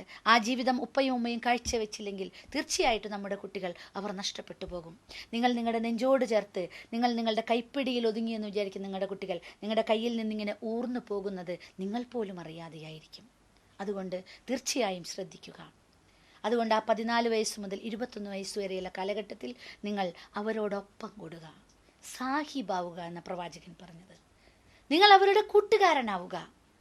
ഞാൻ പറയുന്നു, അതിന് ഫ്രണ്ട് ആവരുത്, ഫ്രണ്ട്ലി ആവണം. ഒരു ഫ്രണ്ട് ഒരിക്കലും ഉപ്പയോ ഉമ്മയോ ഫ്രണ്ട് ആകാൻ പാടില്ല. അതേസമയം ഫ്രണ്ട്ലി ആയിരിക്കണം. നിങ്ങളോട് എന്തും തുറന്നു പറയാനുള്ള ഒരു അവകാശം ഉണ്ടായിരിക്കണം. അവനൊരു കുഞ്ഞു തെറ്റുപറ്റിപ്പോയി, അല്ലെങ്കിൽ അവൾക്കൊരു കുഞ്ഞു തെറ്റുപറ്റിപ്പോയി. പക്ഷെ ആ തെറ്റുപറ്റിയത് നിങ്ങളോട് പറയുമ്പോൾ നിങ്ങളതൊരു മഹാസംഭവമാക്കാതെ അവനെ നെഞ്ചോട് ചേർത്ത് പിടിച്ച് എന്നിട്ട് എന്തു പറ്റി മോനെ എന്ന് ചോദിക്കാനുള്ള ഒരു ചെറിയ സാവകാശം, അവിടെയാണ് ക്ഷമ. ഇന്നല്ലാഹു അസ്വാബിരീൻ എന്നൊക്കെ നമ്മൾ കേട്ടുപഠിച്ചിട്ടുണ്ടെങ്കിൽ പോലും പലപ്പോഴും പുറത്തെല്ലാവരോടും ക്ഷമ കാണിക്കുമെങ്കിലും നമ്മുടെ വീടിനകത്തുള്ള ക്ഷമ പലപ്പോഴും മാതാക്കൾക്ക് നഷ്ടപ്പെടാറാണ് പതിവ്. നിങ്ങൾ ആലോചിച്ച് നോക്കുക, പുറത്തെല്ലാവരോടും നിങ്ങൾക്ക് ഒരിഷ്ടമില്ലാത്തവരോടും നിങ്ങൾ ചിരിച്ചു കാണിക്കും. പക്ഷേ വീടിനുള്ളിലേക്ക് കയറുമ്പോൾ നിങ്ങൾ ചെരുപ്പ് ഊരിയിടുമ്പോൾ അതിനൊപ്പം ക്ഷമയുടെ കുപ്പായം ഊരിയിടുകയാണെങ്കിൽ വീടിനുള്ളിൽ നിങ്ങളുടെ എല്ലാ ഫ്രസ്ട്രേഷൻസും പുറത്തുള്ള, അല്ലെങ്കിൽ നിങ്ങളുടെ മാനസികമായി ശാരീരികമായി നിങ്ങൾ അനുഭവിക്കുന്ന എല്ലാ പ്രയാസങ്ങളും അഴിച്ചു വയ്ക്കുന്നത് വീട്ടിലാണെങ്കിൽ ആ വീട്ടിൽ ആ കുട്ടികൾ അനുഭവിക്കുന്ന പ്രശ്നം വലുതായിരിക്കും. നിങ്ങൾക്കൊരുപക്ഷെ പുറത്ത് മാതൃകായോഗ്യയായ ഒരു വനിതയോ മാതൃകായോഗ്യനായ ഒരു പുരുഷനോ ആവാം. പക്ഷെ വീട്ടിലൊരു മാതൃകായോഗ്യമായ മാതാപിതാക്കളാകണമെങ്കിൽ അതിനൊരുപാട് ബുദ്ധിമുട്ടുണ്ട്. അവിടെ നിങ്ങളുടെ ക്ഷമയുടെ കുപ്പായം നിങ്ങൾ എടുത്തണിഞ്ഞേ പറ്റൂ. നിങ്ങളുടെ മക്കളുടെ കണ്ണിലേക്ക് നോക്കി നിങ്ങൾക്ക് സംസാരിക്കാൻ കഴിയണം.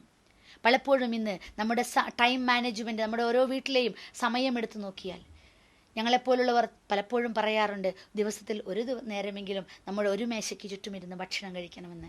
പലപ്പോഴും ഒരു മേശയ്ക്ക് ചുറ്റുമിരുന്ന് വൈകുന്നേരങ്ങളിൽ ഭക്ഷണം കഴിക്കുമെങ്കിലും പ്ലേറ്റ് എടുത്തു കഴിഞ്ഞാൽ എല്ലാവരുടെയും രൂപം മാറും. കാരണം എല്ലാവർക്കും നമുക്കിപ്പോൾ ഒരു കിബിലയുണ്ട്. നമസ്കരിക്കുന്ന കിബില മാത്രമല്ല, വേറൊരു കിബിലയുണ്ട് വീട്ടിൽ. അതിനനുസരിച്ച് നമ്മുടെ പാത്രങ്ങളൊക്കെ മാറും. അതുകൊണ്ട് നമ്മൾ പരസ്പരം മുഖം കാണുന്നില്ല. ദൃശ്യമാധ്യമങ്ങൾ നമുക്ക് ഒരുപാട് നല്ലതാണ്, ഒരുപാട് അറിവുകൾ തരുന്നു. പക്ഷേ അതിനടിമകളാകരുത് നമ്മൾ. ഏത് സംരംഭത്തിൻ്റെയും അടിമകളാകുന്നതോടുകൂടി നമുക്ക് നമ്മുടെ വ്യക്തിത്വം നഷ്ടപ്പെടുന്നു. നിങ്ങൾ ആലോചിക്കുക, സീരിയലിന് അടിമപ്പെട്ട ഒരു ഉമ്മ, കമ്പ്യൂട്ടറിലും ഫേസ്ബുക്കിലും അഭിനമിച്ചുകൊണ്ടിരിക്കുന്ന, അല്ലെങ്കിൽ ബിസിനസ്സിൻ്റെ കാര്യങ്ങൾ മാത്രം ചർച്ച ചെയ്യുന്ന ഒരു ഉപ്പ, മകൻ മകൻ്റേതായ സ്വകാര്യ ലോകത്ത്, മകൾ മകളുടേതായ സ്വകാര്യ ലോകത്ത്. ആരും വിചാരിക്കുന്നു മറ്റൊരാൾ തങ്ങളുടെ സ്വകാര്യ ജീവിതത്തിലേക്ക് കടന്നു വരരുത്. അതുകൊണ്ട് ഉമ്മാക്ക് സുഖം, ഉപ്പാക്ക് സുഖം, മകനും മകൾക്കും സുഖം. പക്ഷേ ആ സുഖത്തിനപ്പുറം അവർ തമ്മിൽ കൂടിച്ചേരുന്ന ഒരു സമയം ഇല്ല. അതുകൊണ്ട് തന്നെ പിന്നെ അവരുടെ ജീവിതത്തിലേക്ക്, മക്കളൊരു കുടുംബ ജീവിതത്തിലേക്ക് വരുമ്പോൾ അവർക്ക് കുടുംബത്തിൻ്റെ ഒരു സുഖം അനുഭവപ്പെടുന്നില്ല. കുടുംബത്തിനൊരു സുഖമുണ്ട്, അതവർ കൂടിച്ചേരുന്നതിലൂടെയാണ്. കൂടുമ്പോൾ ഇമ്പമുള്ളതാണ് കുടുംബം. ആ ഇമ്പം നഷ്ടപ്പെടുന്നത് ഇത്തരം സ്വകാര്യതകൾ, ഓരോരുത്തർക്കും സ്വന്തമായ സ്വകാര്യത വരുമ്പോഴാണ്. നിങ്ങൾ ആലോചിച്ച് നോക്കുക, പണ്ട് ഇത്രയേറെ സൗകര്യമില്ലാത്ത വിശാലമായ ഇടങ്ങൾ ഉണ്ടായിരുന്നില്ല നമ്മുടെ വീട്ടകങ്ങൾക്ക്. അതേസമയം വീടിന് പുറത്ത് വിശാലമായ അകങ്ങൾ ഉണ്ടായിരുന്നു. ഇന്ന് വീടിന് സൗകര്യം കൂടി, നമ്മുടെ വീടുകൾക്കൊക്കെ സൗകര്യം കൂടി. അതിനൊക്കെ വീടിനേക്കാൾ മനോഹരമായ മതിലുകൾ പുറത്തു പണിതു. അതിനേക്കാൾ മനോഹരമായ മതിൽ നമ്മുടെ മനസ്സകങ്ങളിൽ പണിതു. നിങ്ങളും നിങ്ങളുടെ കുട്ടിയും തമ്മിൽ അതിനിടയിൽ വലിയൊരു മതിൽക്കെട്ട് ഉണ്ടോ ഇല്ലേ നോക്കുക. അവൻ്റെ മനസ്സറിയാൻ നിങ്ങൾക്ക് കഴിയുന്നുണ്ടോ? നിങ്ങളുടെ കുഞ്ഞിനെ എത്രത്തോളം നിങ്ങൾക്ക് അറിയാൻ കഴിയുന്നുണ്ട്? അതിലേക്ക് നിങ്ങളൊന്ന് ആലോചിച്ച് നോക്കുക. ഒരു കുഞ്ഞു കുഞ്ഞു കാര്യങ്ങൾ വന്നാൽ പോലും പൊട്ടിത്തെറിക്കുന്ന ഒരു ഉമ്മയാണെങ്കിൽ എങ്ങനെയാണ് നിങ്ങളുടെ കുട്ടി നാളെ ഇങ്ങനെ ചിന്തിക്കാതിരിക്കുക? എൻ്റെ ഉമ്മ വേറെ ഒരു ഉമ്മയായിരുന്നെങ്കിൽ. കഴിഞ്ഞ വർഷം ഒരുപാട് സ്കൂളുകളിൽ ഹെൽത്ത് ഡെസ്കിൻ്റെ പ്രോഗ്രാമുമായി ബന്ധപ്പെട്ട് ഒരു പ്രോഗ്രാം ചെയ്തു. അവിടെ ചെന്ന് ആ കുട്ടികളോട് ചോദിച്ചു, നിങ്ങളുടെ ജീവിതത്തിൽ നിന്ന് ആരെങ്കിലും ഒന്ന് മാറ്റാൻ ദൈവം നിങ്ങൾക്കൊരു ഓപ്ഷൻ തരികയാണെങ്കിൽ ആരെയാണ് നിങ്ങൾ മാറ്റുക എന്ന് 14നും 16നും ഇടയിലുള്ള പ്രായത്തിലുള്ള കുട്ടികളോട് ചോദിച്ചപ്പോൾ 500-ലധികം കുട്ടികളുള്ള ഒരു സദസ്സിൽ 370 പേരും അവർ മാർക്കിട്ടത്, അവർ എഴുതി തന്നത് എൻ്റെ അമ്മയെ മാറ്റണമെന്നായിരുന്നു. ശരിക്കും ഒരമ്മ എന്ന നിലയ്ക്ക് ഒരു വളരെ വലിയ സങ്കടം തോന്നി. സ്വന്തം അമ്മയെ ജീവിതത്തിൽ നിന്ന് മാറ്റി വേറെ ഒരമ്മയെ പ്രതിഷ്ഠിക്കണമെന്നൊരു കുഞ്ഞിന് തോന്നണമെങ്കിൽ എവിടെയാണ് തെറ്റിപ്പോയത്? മകനാണോ, മകൾക്കാണോ, അതോ അമ്മയ്ക്കാണോ? അവിടെയാണ് നമ്മൾ ആലോചിക്കേണ്ടത്. ഞാനൊരു ഉമ്മയാണെങ്കിൽ എനിക്ക് എൻ്റെ കുട്ടിയെ എത്രത്തോളം അറിയാമെന്ന്, ഞാൻ ഒരുപാട് അറിയാമെന്നൊരു പക്ഷെ അഹങ്കരിക്കാം. പക്ഷേ എൻ്റെ കുട്ടി ഒരു പ്രശ്നത്തിലേക്ക് വരുമ്പോൾ, അവനോട് തെറ്റ് ചെയ്യുമ്പോൾ ഞാൻ എങ്ങനെയാണ് അവനോട് പ്രതികരിക്കുന്നതെന്ന് തീർച്ചയായും നമ്മളൊന്ന് മാറി ചിന്തിച്ച് നോക്കുക. ഒന്ന് കണ്ണടച്ച് നമ്മളൊന്ന് നമ്മുടെ സെൽഫിലേക്ക്, നമ്മുടെ സ്വന്തം അഹംബോധത്തിലേക്ക് നമ്മൾ വരാം. എൻ്റെ സർക്കിൾ ഓഫ് ഇൻഫ്ലുവൻസിൽ നീയുണ്ടോ? എൻ്റെ പ്രിയപ്പെട്ട മകൻ എന്ന് പറയുന്നു, എൻ്റെ യശസ് ഉയർത്താൻ, എനിക്ക് പേരും പ്രശസ്തിയും തരാൻ, ഞാൻ ആഗ്രഹിക്കുന്ന ജോലി നേടാൻ, ഞാൻ ആഗ്രഹിക്കുന്ന ജീവിത നിലവാരത്തിലേക്ക് വരാൻ എൻ്റെ മകൻ ഉണ്ടാവണം. ഞാൻ ആഗ്രഹിക്കുന്ന ഡിഗ്രികൾ നേടാൻ എൻ്റെ മകൾ ഉണ്ടാവണം. ഞാൻ ആഗ്രഹിക്കുന്ന തരത്തിലുള്ള ഒരു കുടുംബം ഉണ്ടാവാൻ എൻ്റെ മകൾ ഉണ്ടാവണം. പക്ഷെ അവൻ്റെ ആഗ്രഹങ്ങളിലേക്ക്, അവൻ്റെ ബോധമണ്ഡലത്തിലേക്ക് എത്രത്തോളം സംഭാവന ചെയ്യാൻ ഒരു ഉമ്മ എന്ന നിലയ്ക്ക് എനിക്ക് കഴിഞ്ഞു? അവിടെയാണ് ഇസ്ലാം യഥാർത്ഥത്തിൽ ഒരു ഉമ്മയെ പരുവപ്പെടുത്തുന്നത്. നിങ്ങളങ്ങനെ വെറുതെ അങ്ങ് ഒരു മകനെ അല്ലെങ്കിൽ മകളെ പ്രസവിച്ച് അവരങ്ങനെ വളർന്നോളുമെന്നല്ല, അവരെ നിങ്ങൾ വളർത്തുക, അവരെ നിങ്ങളുടെ നെഞ്ചോട് ചേർത്ത് വളർത്തുക. അതെ പ്രിയപ്പെട്ട ഉമ്മമാരെ, നമുക്ക് നല്ല മാതാവും നല്ല പിതാവും ഒക്കെ ആകേണ്ടതില്ലേ? നിങ്ങളുടെ എല്ലാവരുടെയും കണ്ണുകളിൽ ഞാൻ കാണുന്നത് ആ പ്രതീക്ഷയാണ്. എങ്ങനെയാണ് ഞാനൊരു നല്ല ഉമ്മയാവുക? ഞാൻ നിങ്ങളോടൊരു കൊച്ചു ചോദ്യം ചോദിച്ചോട്ടെ. എന്താണ് ലോകത്തിലെ 7 മഹാത്ഭുതങ്ങൾ? നിങ്ങൾക്കൊരു പക്ഷേ മറുപടി പറയാൻ കഴിഞ്ഞേക്കാം. താജ്മഹൽ എന്നും, ചൈനയിലെ വൻമതിലെന്നും, പാരീസിലെ ഈഫൽ ടവർ എന്നും, പിസാ ഗോപുരമെന്നും ഒക്കെ പറഞ്ഞേക്കാം. പക്ഷേ ഞാൻ പറയാൻ പോകുന്ന 7 മഹാത്ഭുതങ്ങൾ ഒരു ഉമ്മയ്ക്കുണ്ടാകേണ്ടതാണ്. ആ കഴിവുകൾ അള്ളാഹു നമുക്ക് മാത്രം നൽകിയ പ്രത്യേക കഴിവുകൾ, മനുഷ്യന് മാത്രം നൽകിയ കഴിവുകൾ. ആ 7 ലോകാത്ഭുതങ്ങൾ ഏതൊക്കെയാണെന്ന് അറിയേണ്ടതില്ലേ? ടു സീ, കാണാനുള്ള കഴിവ്. ടു ഹിയർ, കേൾക്കാനുള്ള കഴിവ്. ടു ടോക്ക്, സംസാരിക്കാനുള്ള കഴിവ്. ടു ലാഫ്, ചിരിക്കാനുള്ള കഴിവ്. ടു ലവ്, സ്നേഹിക്കാനുള്ള കഴിവ്. ടു ഫീൽ, അത് അനുഭവിച്ചറിയാനുള്ളത്. ടു ടച്ച്, സ്പർശിക്കാനുള്ള കഴിവ്. ആ 7 ലോകമഹാത്ഭുതങ്ങൾ നമ്മളിലില്ലേ? നമുക്ക് ഓരോരുത്തർക്കുമില്ലേ കഴിവുകൾ? നിങ്ങളൊന്ന് ആലോചിച്ച് നോക്കുക. കണ്ണിൻ്റെ ഒരു ശക്തി, ഒരുപക്ഷെ ഒരുപാട് കവികളും ഒരുപാട് കലാകാരന്മാരും ഇത്രയേറെ വർണ്ണിച്ച മറ്റൊരു സെൻസ് ഓർഗൻ നമുക്കുണ്ടായിരിക്കില്ല. ഈ കണ്ണിൻ്റെ അത്ര പവറുള്ള ഒരൊറ്റ ലെൻസും ഇത്രയേറെ ശാസ്ത്രം വികസിച്ചിട്ടും ഇന്നേ വരെ കണ്ടുപിടിക്കപ്പെട്ടിട്ടില്ല. എങ്കിൽ എത്രയോ അന്ധന്മാർക്ക് കണ്ണിന് കാഴ്ച കിട്ടിയേനെ. പക്ഷേ ഈ കണ്ണിൽ നിന്നും കണ്ണിലേക്ക്, മറ്റൊരാളുടെ കണ്ണിലേക്ക് പ്രവഹിക്കുന്ന ഒരു തരംഗമുണ്ട്, വേവ് ലെങ്ത് ഉണ്ട്. നിങ്ങളുടെ കുഞ്ഞിനും നിങ്ങൾക്കുമിടയിൽ അത്തരം ഒരു വേവ് ലെങ്ത് ഉണ്ടായിരിക്കണം. നിങ്ങളുടെ കുട്ടിയുടെ ശരീരം മാത്രമല്ല, അവൻ്റെ മനസ്സും കാണാനുള്ള ഒരു കണ്ണ് നിങ്ങൾക്കുണ്ടായിരിക്കുക. അവൻ്റെ മനസ്സിലെ വേദനകളും പ്രയാസങ്ങളും അവൻ്റെ ആഗ്രഹങ്ങളും കാണാനുള്ള ഒരു കണ്ണുണ്ടായിരിക്കുക. അവനെ കേൾക്കാനുള്ള ഒരു കാതുണ്ടായിരിക്കുക. പടച്ചതമ്പുരാൻ പറഞ്ഞു നമ്മളോട്, അധികം പറയേണ്ട, നീ കുറേ കേൾക്കൂ. മറ്റുള്ളവരെ കേൾക്കാൻ വേണ്ടിയാണ് 2 കാതുകളും ഒരൊറ്റ നാവും തന്നത്. പക്ഷേ ഇന്ന് നമ്മൾ നമ്മുടെ കുട്ടികളുടെ അടുത്ത് പ്രയോഗിക്കുമ്പോൾ പലപ്പോഴും മറ്റെല്ലായിടത്തും ക്ഷമ കാണിച്ചാലും നമ്മുടെ കുട്ടികളുടെ അടുത്ത് നമ്മൾ ഒരുപാട് പറയും. അവർ പറയുന്നത് കേൾക്കാനുള്ള ഒരു മാനസികാവസ്ഥ പലപ്പോഴും ഉമ്മമാർക്കുണ്ടാവാറില്ല. നീ അങ്ങനെ തന്നെയാണ്, അല്ലെങ്കിൽ ഞാൻ പറയുന്നത് അങ്ങ് കേട്ടാൽ മതി, ഈ പറയുന്നത് അങ്ങോട്ട് അനുസരിച്ചാൽ മതി എന്നൊക്കെ കമാൻഡ്സ് ആണ് നമ്മൾ പലപ്പോഴും, ആജ്ഞകളാണ് പലപ്പോഴും നമ്മൾ കൊടുക്കാറ്. നമ്മൾ പലപ്പോഴും ഒരു പക്ഷേ ഒരു കുഞ്ഞു തെറ്റ് ഒരു ഉമ്മയ്ക്ക് പറ്റിയാൽ, മക്കൾക്ക് പലപ്പോഴും തെറ്റുപറ്റും, നമ്മൾ ശാസിക്കാറുണ്ട്. മക്കൾക്ക് തെറ്റുപറ്റിയാൽ ശാസിക്കുന്നിടത്ത് തന്നെ നമ്മൾ പറയുന്നൊരു രീതിയുണ്ട്. ഒരു കുഞ്ഞ് എന്തെങ്കിലും ഒരു കുസൃതി കാണിച്ച് ഓടി വന്നാൽ അപ്പോഴത്തെ ദേഷ്യത്തിന് ഉമ്മ ഒന്ന് കൊടുക്കും, ബാക്കി വാപ്പ വരട്ടെടാന്ന് പറയും. അഥവാ ഇപ്പോൾ കിട്ടിയത് പോരാ, വാപ്പ വരുന്നവരെ മാനസികമായി അവൻ എന്തോ അനുഭവിക്കണം, വിഷമം അനുഭവിക്കണം. നിങ്ങൾ ആലോചിച്ച് നോക്കുക, നിങ്ങളോടാണ് അങ്ങനെ ഒരാൾ പറഞ്ഞതെങ്കിൽ എന്തായിരിക്കും നിങ്ങളുടെ മാനസികാവസ്ഥ? അതുകൊണ്ട് തന്നെ നിങ്ങൾ ആ അർത്ഥത്തിൽ നിങ്ങൾ ആലോചിച്ച് നോക്കുക. ടു ഫീൽ, അനുഭവിക്കുക എന്ന് പറയുന്നത് ഓരോരുത്തരും, ഞാനോ നിങ്ങളോ നല്ല ഉമ്മയോ വാപ്പയോ ആണെന്ന് പറയേണ്ടത് നമ്മുടെ മക്കളാണ്, നമ്മളല്ല. ഞാൻ ഉമ്മയോ നല്ല വാപ്പയാണ്, ഞാൻ നല്ലൊരു ഉമ്മയാണെന്ന് പറയേണ്ടത് എൻ്റെ മക്കളാണ്. കാരണം എന്നിൽ നിന്ന് അനുഭവിക്കാൻ കഴിയുന്നത് എൻ്റെ മക്കൾക്കാണ്. ആ അനുഭവിക്കാൻ അവർക്ക് കഴിയുന്നുണ്ടോ ഇല്ലയോ നോക്കുക. പലപ്പോഴും ഇന്ന് എല്ലാ സൗകര്യങ്ങളും കൊടുത്തു കഴിഞ്ഞിട്ടും അവർ പല പ്രണയ കേസുകളിലും അവിഹിത ബന്ധങ്ങളിലും ചെന്ന് ചാടുമ്പോൾ പറയാറുള്ളത്, എൻ്റെ വീട്ടിൽ നിന്ന് എനിക്ക് സ്നേഹം കിട്ടിയിട്ടില്ല. എന്താണ് സ്നേഹം? ആ സ്നേഹം അനുഭവിക്കാൻ കഴിഞ്ഞിട്ടില്ല എന്നാണ് അതിനർത്ഥം. നിങ്ങൾ കൊടുക്കുന്ന പൈസയിലോ നിങ്ങൾ കൊടുത്ത സൗകര്യത്തിലോ നിങ്ങളുടെ ബാക്കി എല്ലാ സൗകര്യങ്ങൾ ഒരുക്കി കൊടുക്കുന്നതിലോ പാകപ്പിഴകൾ സംഭവിച്ചിട്ടല്ലാതെ, പക്ഷേ നിങ്ങൾക്ക് അവർക്ക് കൊടുക്കാൻ പറ്റുന്ന അനുഭവവേദ്യമായ സ്നേഹം അതവർക്ക് കിട്ടിയിട്ടില്ല. നിങ്ങളൊരു പക്ഷേ നിങ്ങളുടെ സൗകര്യങ്ങൾ ഒരുക്കുന്നതാണ് സ്നേഹം എന്നൊരു പക്ഷേ തെറ്റിദ്ധരിച്ചിട്ടുണ്ടെങ്കിൽ അത് തെറ്റിപ്പോയി, തീർച്ചയായും തെറ്റിപ്പോയി. അവർക്ക് അനുഭവിക്കാൻ കഴിയണം നിങ്ങളിൽ നിന്ന്. നിങ്ങളുടെ ജീവിതം കൊണ്ട്, നിങ്ങളുടെ വാക്കുകളിലൂടെ, പ്രവൃത്തികളിലൂടെ, അവിടെയാണ് touch hunger. A child need A touch, എപ്പോഴും സ്പർശനം. ഓരോ മനുഷ്യക്കുഞ്ഞ് മാത്രമല്ല, ഈ ഭൂമിയിലെ ഏത് ജീവിയും ആഗ്രഹിക്കുന്നു ടച്ച്.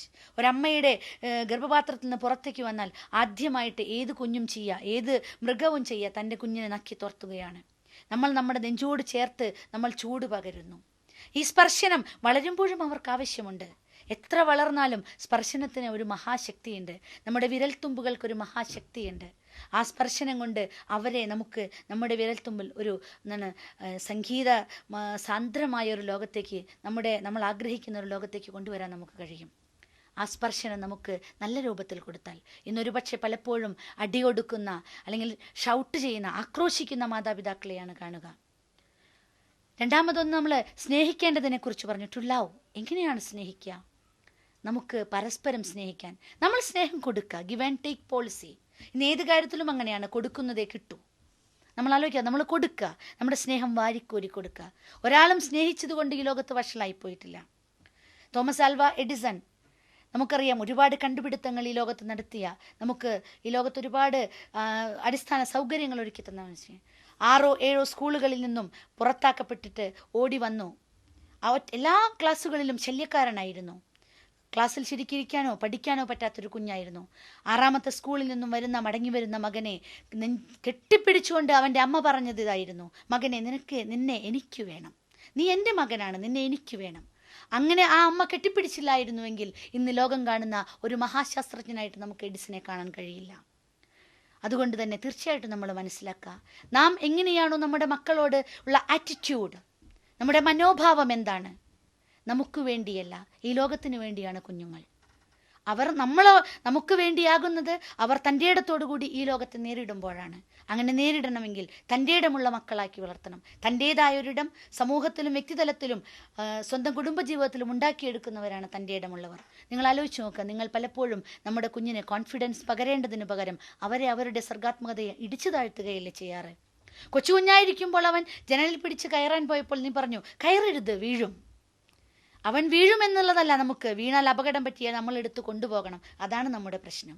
അതേസമയം നാം കൈപ്പിടിച്ച് അവനെ കയറ്റുകയും അവൻ്റെ ഉയർച്ചയിൽ നാം സന്തോഷിക്കുകയും മെല്ലെ ഇറക്കിയിട്ട് പറയാണ്, നമ്മൾ കൂടെയുള്ളപ്പോൾ നിനക്ക് കയറാം, ഇല്ലെങ്കിൽ എൻ്റെ മോൻ വീഴും, അപ്പോൾ വാവു ഉണ്ടാവും എന്ന് നമുക്ക് ആശ്വാസത്തോടെ പറയാൻ കഴിഞ്ഞാൽ അവന് നാളെയുള്ള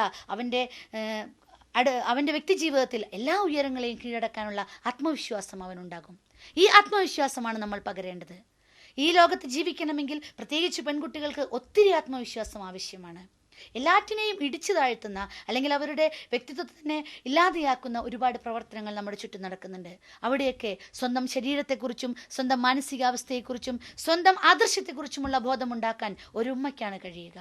നിങ്ങൾ വിധേയത്വത്തിൻ്റെ കെട്ടിയൊരുക്കലുകളല്ല പെൺകുഞ്ഞുങ്ങളെ പഠിപ്പിക്കേണ്ടത്. പെൺകുഞ്ഞുങ്ങളെ പഠിപ്പിക്കേണ്ടത് അവർക്ക് ആദർശം കൊടുത്ത സ്വാതന്ത്ര്യത്തിൻ്റെ മഹിതമായ ഒരു സംസ്കാരമുണ്ട്. ആ സംസ്കാരം പഠിപ്പിക്കാൻ നമുക്ക് കഴിയണം.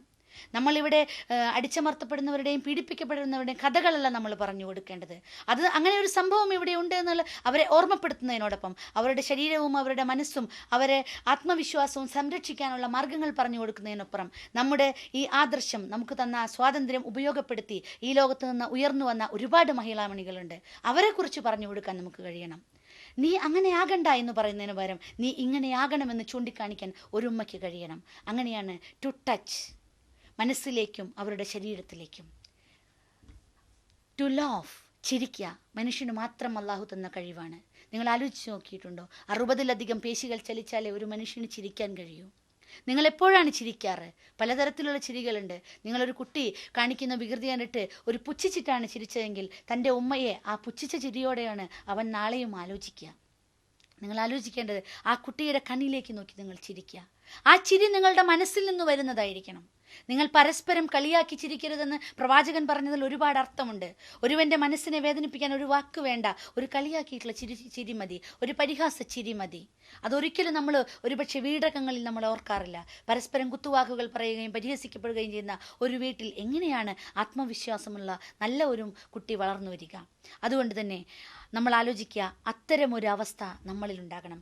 ഈ 7 അത്ഭുതങ്ങൾ കാണാനും കേൾക്കാനും അനുഭവിക്കാനും അറിയാനും പറയാനും അത് തൊട്ടറിയാനും ഒക്കെയുള്ള ഒരു ശേപുഷി നമുക്ക് നമ്മുടെ മക്കൾക്കുണ്ടാക്കി കൊടുക്കണം. അതുകൊണ്ട് നമുക്ക് മാറേണ്ടതില്ലേ?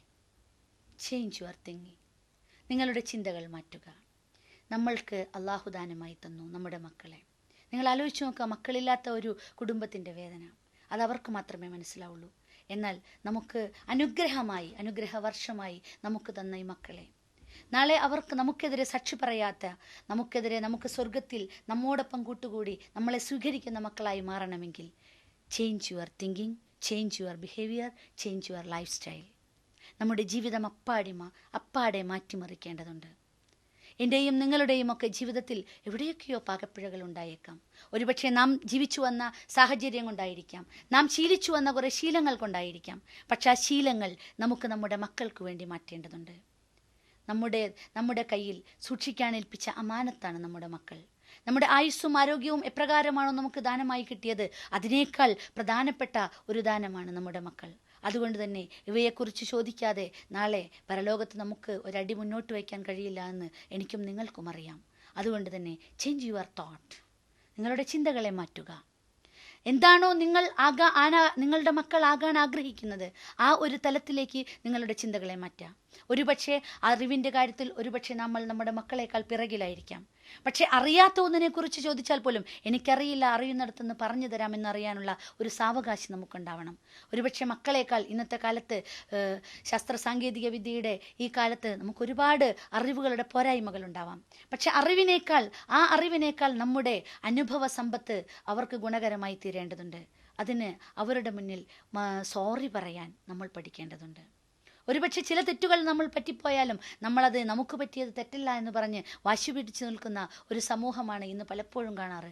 അവരാണ് നമ്മുടെ കുട്ടികളുടെ ജീവിതത്തിൽ പലപ്പോഴും പ്രശ്നമാകാറുള്ളത്. നമ്മുടെ കുട്ടിയുടെ മുന്നിൽ നമുക്കൊരു തെറ്റ് പറ്റിയാൽ അവനോട് സോറി പറയാൻ, അവനോട് ക്ഷമ ചോദിക്കാൻ നമ്മൾ ഒരിക്കലും മടി കാണിക്കേണ്ടതില്ല. ഒരു സോറി പറയുന്ന ഉമ്മയെ, ഒരു സോറി പറയുന്ന ഉപ്പയെ മോശക്കാരനായിട്ടല്ല കുഞ്ഞുങ്ങൾ കാണുക. അവർ മനസ്സിലാക്കുക, തീർച്ചയായിട്ടും എൻ്റെ ഉപ്പാക്ക് എന്നോടിങ്ങനെ പറയാനുള്ള മനസ്സുണ്ടല്ലോ, എനിക്ക് എൻ്റെ ഉപ്പയോടും ഉമ്മയോടും മനസ്സ് തുറക്കാൻ കഴിയുമെന്നാണ്. ആ ആത്മവിശ്വാസത്തോടു കൂടി നമുക്കൊരു പുതിയ ജീവിതത്തിലേക്ക് പ്രവേശിക്കാം. നമ്മൾ ആഗ്രഹിക്കുന്ന തലത്തിലേക്ക് നമ്മുടെ മക്കൾ വളരാൻ ഒരുപാട് നമ്മൾ മാറേണ്ടതുണ്ടെന്നാണ് നമുക്ക് മനസ്സിലായത്. നമുക്ക് ആ ലോകത്തേക്ക് ഒരുപാട് ചവിട്ടുപടികൾ ഇനിയുമുണ്ട്. നാം അതിൻ്റെ താഴെ തട്ടിൽ മാത്രമേ എത്തിയിട്ടുള്ളൂ. ഇസ്ലാമിൻ്റെ അധ്യാപനങ്ങൾ നമ്മളുടെ ജീവിതത്തിൽ പകർത്തുന്നതോടൊപ്പം നമ്മൾ ഈ കാലഘട്ടത്തിലെ മനഃശാസ്ത്രപരമായിട്ടുള്ള സംഗതികൾ പഠിച്ചെടുക്കാനുള്ള ഒരുപാട് സാധ്യതകൾ ഇന്നുണ്ട്. മാർക്കറ്റിൽ ഒരുപാട് അത്തരത്തിലുള്ള പുസ്തകങ്ങൾ ലഭ്യമാണ്. അതിനേക്കാൾ ഒരുപാട് ക്ലാസ്സുകളും പ്രസൻറ്റേഷനുകളും ഇന്ന് ലഭ്യമാണ്. ആ അർത്ഥത്തിൽ നമ്മുടെയൊക്കെ ചിന്തകളെ മാറ്റിമറിക്കാൻ നമുക്ക് കഴിഞ്ഞാൽ ഒരുപക്ഷെ നമ്മുടെ ജീവിതത്തിൽ വളരെ വലിയൊരു ചേഞ്ച് ആയിരിക്കും ഉണ്ടാവുക. അത് ഇന്ന് നമ്മുടെ കുടുംബത്തിന് ഗുണകരമാവും എന്ന് മാത്രമല്ല, നമ്മുടെ കുടുംബത്തിൽ നിന്നും പുറത്തു വരുന്ന കുഞ്ഞുങ്ങൾ നാളെ സമൂഹത്തിൻ്റെ അസറ്റാണ്, സ്വത്താണ്. ആ സ്വത്ത് ഈ സമൂഹത്തിലേക്ക് ഇറങ്ങുമ്പോൾ നിങ്ങൾ ആലോചിച്ച് നോക്കുക, നിങ്ങൾ ആകാശത്തോളം ഉയരുന്നു. നിങ്ങൾ ആകാശത്തിൽ മിന്നിത്തിളങ്ങുന്ന നക്ഷത്രങ്ങളെപ്പോലെ ഒരുപക്ഷെ കാലാകാലം ഓർമ്മിപ്പിക്കപ്പെടുന്ന, നമുക്ക് ആലോചിക്കാം, ജീവിതത്തിൽ നമ്മൾ മരിച്ചുപോയാലും നഷ്ടപ്പെടാതെ നിൽക്കുന്നതൊന്ന് മക്കളുടെ പ്രാർത്ഥനയാണ്. എങ്ങനെയാണ് മക്കൾ പ്രാർത്ഥിക്കുന്നവരാവുക? പ്രാർത്ഥിക്കുന്ന ഒരു മകൻ, ഒരു മകൾ എനിക്കുണ്ടാവണമെന്നാണ് ഞാനും നിങ്ങളും ആഗ്രഹിക്കുന്നതെങ്കിൽ നമ്മളവരെ മതാധ്യാപനങ്ങൾ നമ്മൾ പഠിപ്പിച്ചതുകൊണ്ട് മാത്രം പ്രാർത്ഥിക്കുന്ന ഒരു മകൻ ഉണ്ടായിക്കൊള്ളണമെന്നില്ല. ഞാൻ പറയുന്നു, അവർ പഠിക്കുന്നുണ്ടായിരിക്കാം, പക്ഷേ അത് ജീവിതത്തിൽ പ്രാവർത്തികമാക്കി കാണുന്നത് ഞാൻ എൻ്റെ ഉമ്മയോടും ഉപ്പയോടും എങ്ങനെ പെരുമാറുന്നുവോ അതാണ് നാളെ എൻ്റെ മകൻ എന്നോട് പെരുമാറുക. ഈ അടുത്തൊരു കാർട്ടൂൺ വന്നതാണ് എനിക്ക് ഓർമ്മ വരുന്നത്. അച്ഛനും അമ്മയും മുത്തശ്ശനെയും മുത്തശ്ശിയെയും കൂട്ടി ഒരു കുഞ്ഞും അച്ഛനും അമ്മയും മുത്തശ്ശനും മുത്തശ്ശിയും കൂടി ഒരു വൃദ്ധസദനത്തിലേക്ക് ചെല്ലുകയാണ്. ആ വൃദ്ധസദനത്തിൽ ചെന്നുകൊണ്ട് മാനേജറോട് ചോദിക്കുന്നു, അച്ഛനും അമ്മയും ചോദിക്കുന്നു, ഇവിടെ 2 സീറ്റ് വേണം, അച്ഛനെയും അമ്മയും, വയസ്സായ അച്ഛനെയും അമ്മയും അവിടെ ആക്കാനാണ്.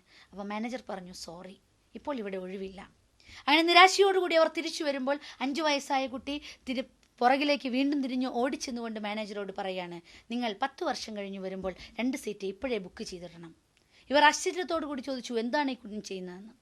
അപ്പോൾ ഈ കുഞ്ഞു പറഞ്ഞു, ഇപ്പോൾ വന്നപ്പോൾ അച്ഛനും അമ്മയും മുത്തശ്ശനെയും മുത്തശ്ശിയാക്കാൻ വന്നപ്പോൾ സീറ്റില്ല, നാളെ 10 വർഷം കഴിഞ്ഞ് നിങ്ങളെ കൊണ്ടുവന്ന് ആക്കാൻ വരുമ്പോൾ ഇവിടെ സീറ്റില്ല എന്ന് പറയുമ്പോൾ എനിക്ക് പിന്നെ അന്വേഷിക്കാനൊന്നും നേരം ഉണ്ടാവില്ല. അതുകൊണ്ട് ഇപ്പോഴേ എന്ത് ചെയ്യണം, 2 സീറ്റ് ബുക്ക് ചെയ്തിടണം. നമ്മളൊന്ന് ആലോചിച്ച് നോക്കുക, നാം എന്ത് ചെയ്യുന്നുവോ ജീവിതത്തിൽ അത് തന്നെയാണ് നമുക്ക് തിരിച്ചു കിട്ടുക. ഞാൻ എന്താണോ മറ്റുള്ളവർക്ക് പകർന്നു കൊടുക്കുന്നത്, എന്നിൽ നിന്ന് എന്താണോ എൻ്റെ മാതാപിതാക്കൾക്ക് അനുഭവിക്കാൻ കഴിയുന്നത്, അത് തന്നെയാണ് എൻ്റെ മക്കൾ എനിക്ക് തിരിച്ചു തരിക.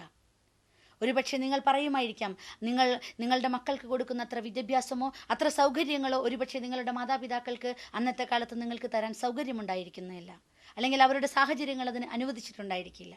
പക്ഷേ അതൊന്നും അവർക്ക് നാം കൊടുക്കേണ്ട സ്നേഹത്തിൽ കുറവ് വരുത്താൻ ഒരു കാരണമല്ല, ഒരിക്കലുമല്ല.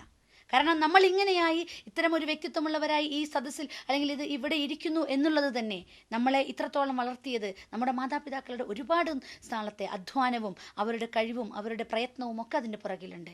ഒരുപക്ഷെ നമ്മുടെ ഇന്നത്തെ സാഹചര്യം നമ്മൾ ആഗ്രഹിച്ചതല്ല, അത് നമുക്ക് തന്ന അനുഗ്രഹമാണ്. ആ അനുഗ്രഹം കൊണ്ട് ഒരുപക്ഷെ നമ്മൾ ഒരുപാട് സാധ്യതകളുള്ളത് കൊണ്ട് തന്നെ വ്യത്യസ്തമായ കോഴ്സുകൾക്ക് പഠിപ്പിക്കുന്നു, വ്യത്യസ്തമായ മേഖലകളിലേക്ക് നമ്മുടെ മക്കളെ തിരിച്ചുവിടുന്നു. പക്ഷേ അവർ നാളെ നമ്മളെ നോക്കുന്ന, നമ്മളെ അനുസരിക്കുന്ന, നമ്മളെ അംഗീകരിക്കുന്ന, നമുക്ക് സ്നേഹവും സാന്ത്വനവും നൽകുന്ന മക്കളായി തീരണമെങ്കിൽ അവിടെ തീർച്ചയായിട്ടും ആ ബിരുദങ്ങളല്ല കൂട്ടുനിൽക്കുക, ഇവിടെ നിങ്ങൾ കൊടുത്ത അനുഭവങ്ങളാണ്. ഇവിടെ ടു ഫീൽ, അവർക്ക് അനുഭവിക്കാൻ എന്താണോ കഴിഞ്ഞത്. താൻ കൊച്ചു കുഞ്ഞായിരിക്കുമ്പോൾ എൻ്റെ ഉമ്മയും ഉപ്പയും അവരുടെ മാതാപിതാക്കളോട് എന്താണോ ചെയ്തത് അത് അവരുടെ മനസ്സിൽ ഒരിക്കലും മായാത്ത കരിങ്കല്ലിൽ കൊത്തിവെച്ചതുപോലെ നല്ല ശിലാഫലകം പോലെ അതങ്ങനെ പതിഞ്ഞു കിടപ്പുണ്ട്. അതാണ് നാളെ നാം വയസ്സാവുമ്പോൾ നമ്മൾ പ്രതീക്ഷിക്കുന്നു നമ്മുടെ മക്കൾ നമ്മളെ സംരക്ഷിക്കണമെന്ന്. അപ്പോൾ അതാണ് അവിടുന്ന് പുറത്തു വരിക. തീർച്ചയായും അത്തരമൊരു അവസ്ഥയിലേക്ക് നമ്മൾ നമ്മുടെ ചിന്തയെ ഒന്ന് കൊണ്ടുപോകേണ്ടതുണ്ട്. അതുകൊണ്ട് ചേഞ്ച് യുവർ ലൈഫ് സ്റ്റൈൽ. നമ്മുടെ ഭക്ഷണത്തിൽ, നമ്മുടെ വസ്ത്രത്തിൽ, നമ്മുടെ ആദർശത്തിൽ ഒക്കെ ചിന്തയിൽ മാറ്റം വരുത്തിയതുപോലെ നമ്മുടെ മക്കളോടുള്ള മനോഭാവത്തിലും ആറ്റിറ്റ്യൂഡിലും നമ്മളൊരു ആ മാറ്റം വരുത്തേണ്ടതുണ്ട്. ആ മാറ്റം ഒരു നല്ലതിനായി തീരട്ടെ. തീർച്ചയായും ഞാനും നിങ്ങളുമൊക്കെ ആഗ്രഹിക്കുന്നു നമുക്ക് കൂട്ടാവുന്ന, സ്വർഗത്തിൽ നമുക്ക് കൂട്ടാവുന്ന, നമുക്ക് ഈ ലോകത്ത് യശസ്സുയർത്തുന്ന, നമ്മുടെ അഭിമാനമുയർത്തുന്ന നല്ല മക്കളായി തീരട്ടെ എന്ന്. തീർച്ചയായും അള്ളാഹു അതിനെ അനുഗ്രഹിക്കുമാറാകട്ടെ. ഒരുപാട് ചതിക്കുഴികൾ, ഒരുപാട് അപകടങ്ങൾ സമകാലീന ലോകത്ത് കാത്തിരിപ്പുണ്ട് നമ്മുടെ മക്കളെ. ഇൻ്റർനെറ്റും മൊബൈലും ഒരുക്കുന്ന വലകളിൽ കുടുങ്ങിപ്പോകുന്ന ഒരുപാട് ജന്മങ്ങളുണ്ട്. അവിടെയൊക്കെ തീർച്ചയായും നമുക്ക് അവർക്ക് തെറ്റുപറ്റുമ്പോൾ അവരുടെ കൂട്ടായി നിന്ന് അവരുടെ കൈ പിടിച്ചുകൊണ്ട് അവരെ നല്ല മാർഗത്തിലേക്ക് നയിക്കാനുള്ള ക്ഷമയുള്ള മാതാപിതാക്കളാവുക. ഇൻ്റർനെറ്റിൻ്റെ ലോകത്ത് വരുമ്പോൾ ആ ലോകത്തേക്ക് പോകാനുള്ള മാർഗമൊരുക്കി കൊടുക്കുന്നത്, അല്ലെങ്കിൽ മൊബൈലിൻ്റെ മാർഗമൊരുക്കി കൊടുക്കുന്നത് നമ്മൾ തന്നെയാണ്. നമ്മൾ ആലോചിക്കുക, നമ്മുടെ വീട്ടിലുള്ള സൗകര്യങ്ങൾ എല്ലാവരും കാണുക, എല്ലാവരും കൂടുന്ന ഇടങ്ങളിൽ, പൊതു ഇടങ്ങളിൽ സ്ഥാപിക്കാനും അത് ഉപയോഗപ്പെടുത്തുന്നത്. നിങ്ങൾ ആലോചിക്കുക, ഒരു അനയെ വാങ്ങിയാൽ തൊട്ടി വാങ്ങാൻ ഇത്ര പണിയില്ലല്ലോ. 30,000 40,000 രൂപ വാങ്ങി രൂപ കൊടുത്ത് നിങ്ങൾ ഇത്തരം സൗകര്യങ്ങൾ ഒരുക്കുമ്പോൾ ആ സൗകര്യങ്ങൾക്ക് അത് ഉപയോഗിക്കാൻ, സാമാന്യം അത് തുറക്കാനും അടയ്ക്കാനും അതിൽ എന്ത് ബ്രൗസ് ചെയ്യുന്നു എന്നറിയാനുമുള്ള സാമാന്യ വിജ്ഞാനം ഒരു ഉമ്മയ്ക്കില്ലെങ്കിൽ നിങ്ങൾ ആ സാധനം വാങ്ങിക്കൊടുക്കരുത്. അത്രയേ ഞാൻ പറയൂ. ഒരു മൊബൈൽ വാങ്ങിയാൽ അത് എങ്ങനെ വർക്ക് ചെയ്യുന്നുവെന്നും അതിൽ ഇൻകമിങ്ങും ഔട്ട് ഗോയിങ്ങും അല്ലെങ്കിൽ മെസ്സേജുകളും സെർച്ച് ചെയ്യാനുള്ള ഒരു സൗകര്യം ഒരു ഉമ്മയ്ക്ക് അറിയില്ലെങ്കിൽ ആ മകൻ വഴിതെറ്റിപ്പോകുന്നതിൽ ഒരു പരിതപിച്ചിട്ട് വേറെ കാര്യമില്ല. അതുകൊണ്ട് നമ്മളും ഈ ലോകത്തെ മാതാക്കളാവുക. നമ്മൾ പഴയ കാലത്തെയല്ല, നമ്മൾ നമ്മുടെ സമൂഹത്തിൽ നമ്മുടെ മക്കളോടൊപ്പം വളരുക. നമ്മുടെ വിജ്ഞാന മേഖലയും അപ്ഡേറ്റ് ചെയ്യപ്പെടേണ്ടതുണ്ട്. അപ്ഡേറ്റ് ചെയ്യപ്പെടുമ്പോൾ മാത്രമേ നമുക്ക് എന്തുണ്ടാവുന്നുള്ളൂ, നമുക്കും വളർച്ച ഉണ്ടാകുന്നുള്ളൂ. എങ്കിൽ നമുക്ക് നമ്മുടെ മക്കളുടെ മുന്നിൽ ഒരിക്കലും ചെറുതാകേണ്ടി വരില്ല. നിങ്ങൾ ആലോചിക്കുക, വിവരമുള്ള മാതാക്കളെയാണ് ഇന്നത്തെ കാലത്ത് മക്കൾ ബഹുമാനിക്കുകയുള്ളൂ. നിങ്ങളുടെ വിവരം വർദ്ധിപ്പിക്കാൻ നിങ്ങൾ വീട്ടിലിരുന്നാൽ മതി. ഒരു ഡിഗ്രിക്കും നിങ്ങൾ പോകണ്ട. പക്ഷേ നിങ്ങൾക്ക് വായനയിലൂടെയും നിങ്ങളുടെ അറിവ് വർദ്ധിപ്പിക്കാനുള്ള ഒരുപാട് മാർഗ്ഗങ്ങൾ ഇന്ന് നിങ്ങളുടെ വീടിനകത്ത് ഇരുന്നാൽ തന്നെയുണ്ട്. അതുകൊണ്ട് ആ അർത്ഥത്തിൽ നിങ്ങൾ നിങ്ങളുടെ കുഞ്ഞിനോടൊപ്പം വളരാൻ, 14 വയസ്സുള്ള കുഞ്ഞിന് 14 വയസ്സുള്ള ആ മാനസിക തലം മനസ്സിലാക്കുന്ന ഒരു ഉമ്മ വേണം. 5 വയസ്സുള്ളവന് 5 വയസ്സിൻ്റെ മാനസിക തലം മനസ്സിലാക്കുന്ന ഉമ്മയാവണം. ആ അർത്ഥത്തിൽ വളരുന്ന ആ മകനോടൊപ്പം അല്ലെങ്കിൽ മകളോടൊപ്പം വളരുന്ന ഒരു ഉമ്മയായി തീരാൻ എന്നെയും നിങ്ങളെയും അള്ളാഹു അനുഗ്രഹിക്കുമാറാകട്ടെ. നമുക്ക് കിട്ടിയ വിജ്ഞാനത്തിൻ്റെ ശകലങ്ങൾ അതിനെ ഒരുപാട് വികസിപ്പിച്ചുകൊണ്ട് നമ്മുടെ മക്കളുടെ അവരുടെ വ്യക്തിത്വ വികാസത്തിന് ഉപയുക്തമായ തരത്തിൽ മാറ്റാൻ അള്ളാഹു അതിന് നമുക്ക് ശേഷിയും ശേബുഷിയും നൽകുമാറാകട്ടെ. നമുക്കതിനുള്ള മാനസികമായ ആർജവവും തൻ്റെ ഇടവും പകർന്നു നൽകുമാറാകട്ടെ. അസ്സലാമു അലൈക്കും വറഹ്മത്തുള്ളാഹി വബറകാതുഹു.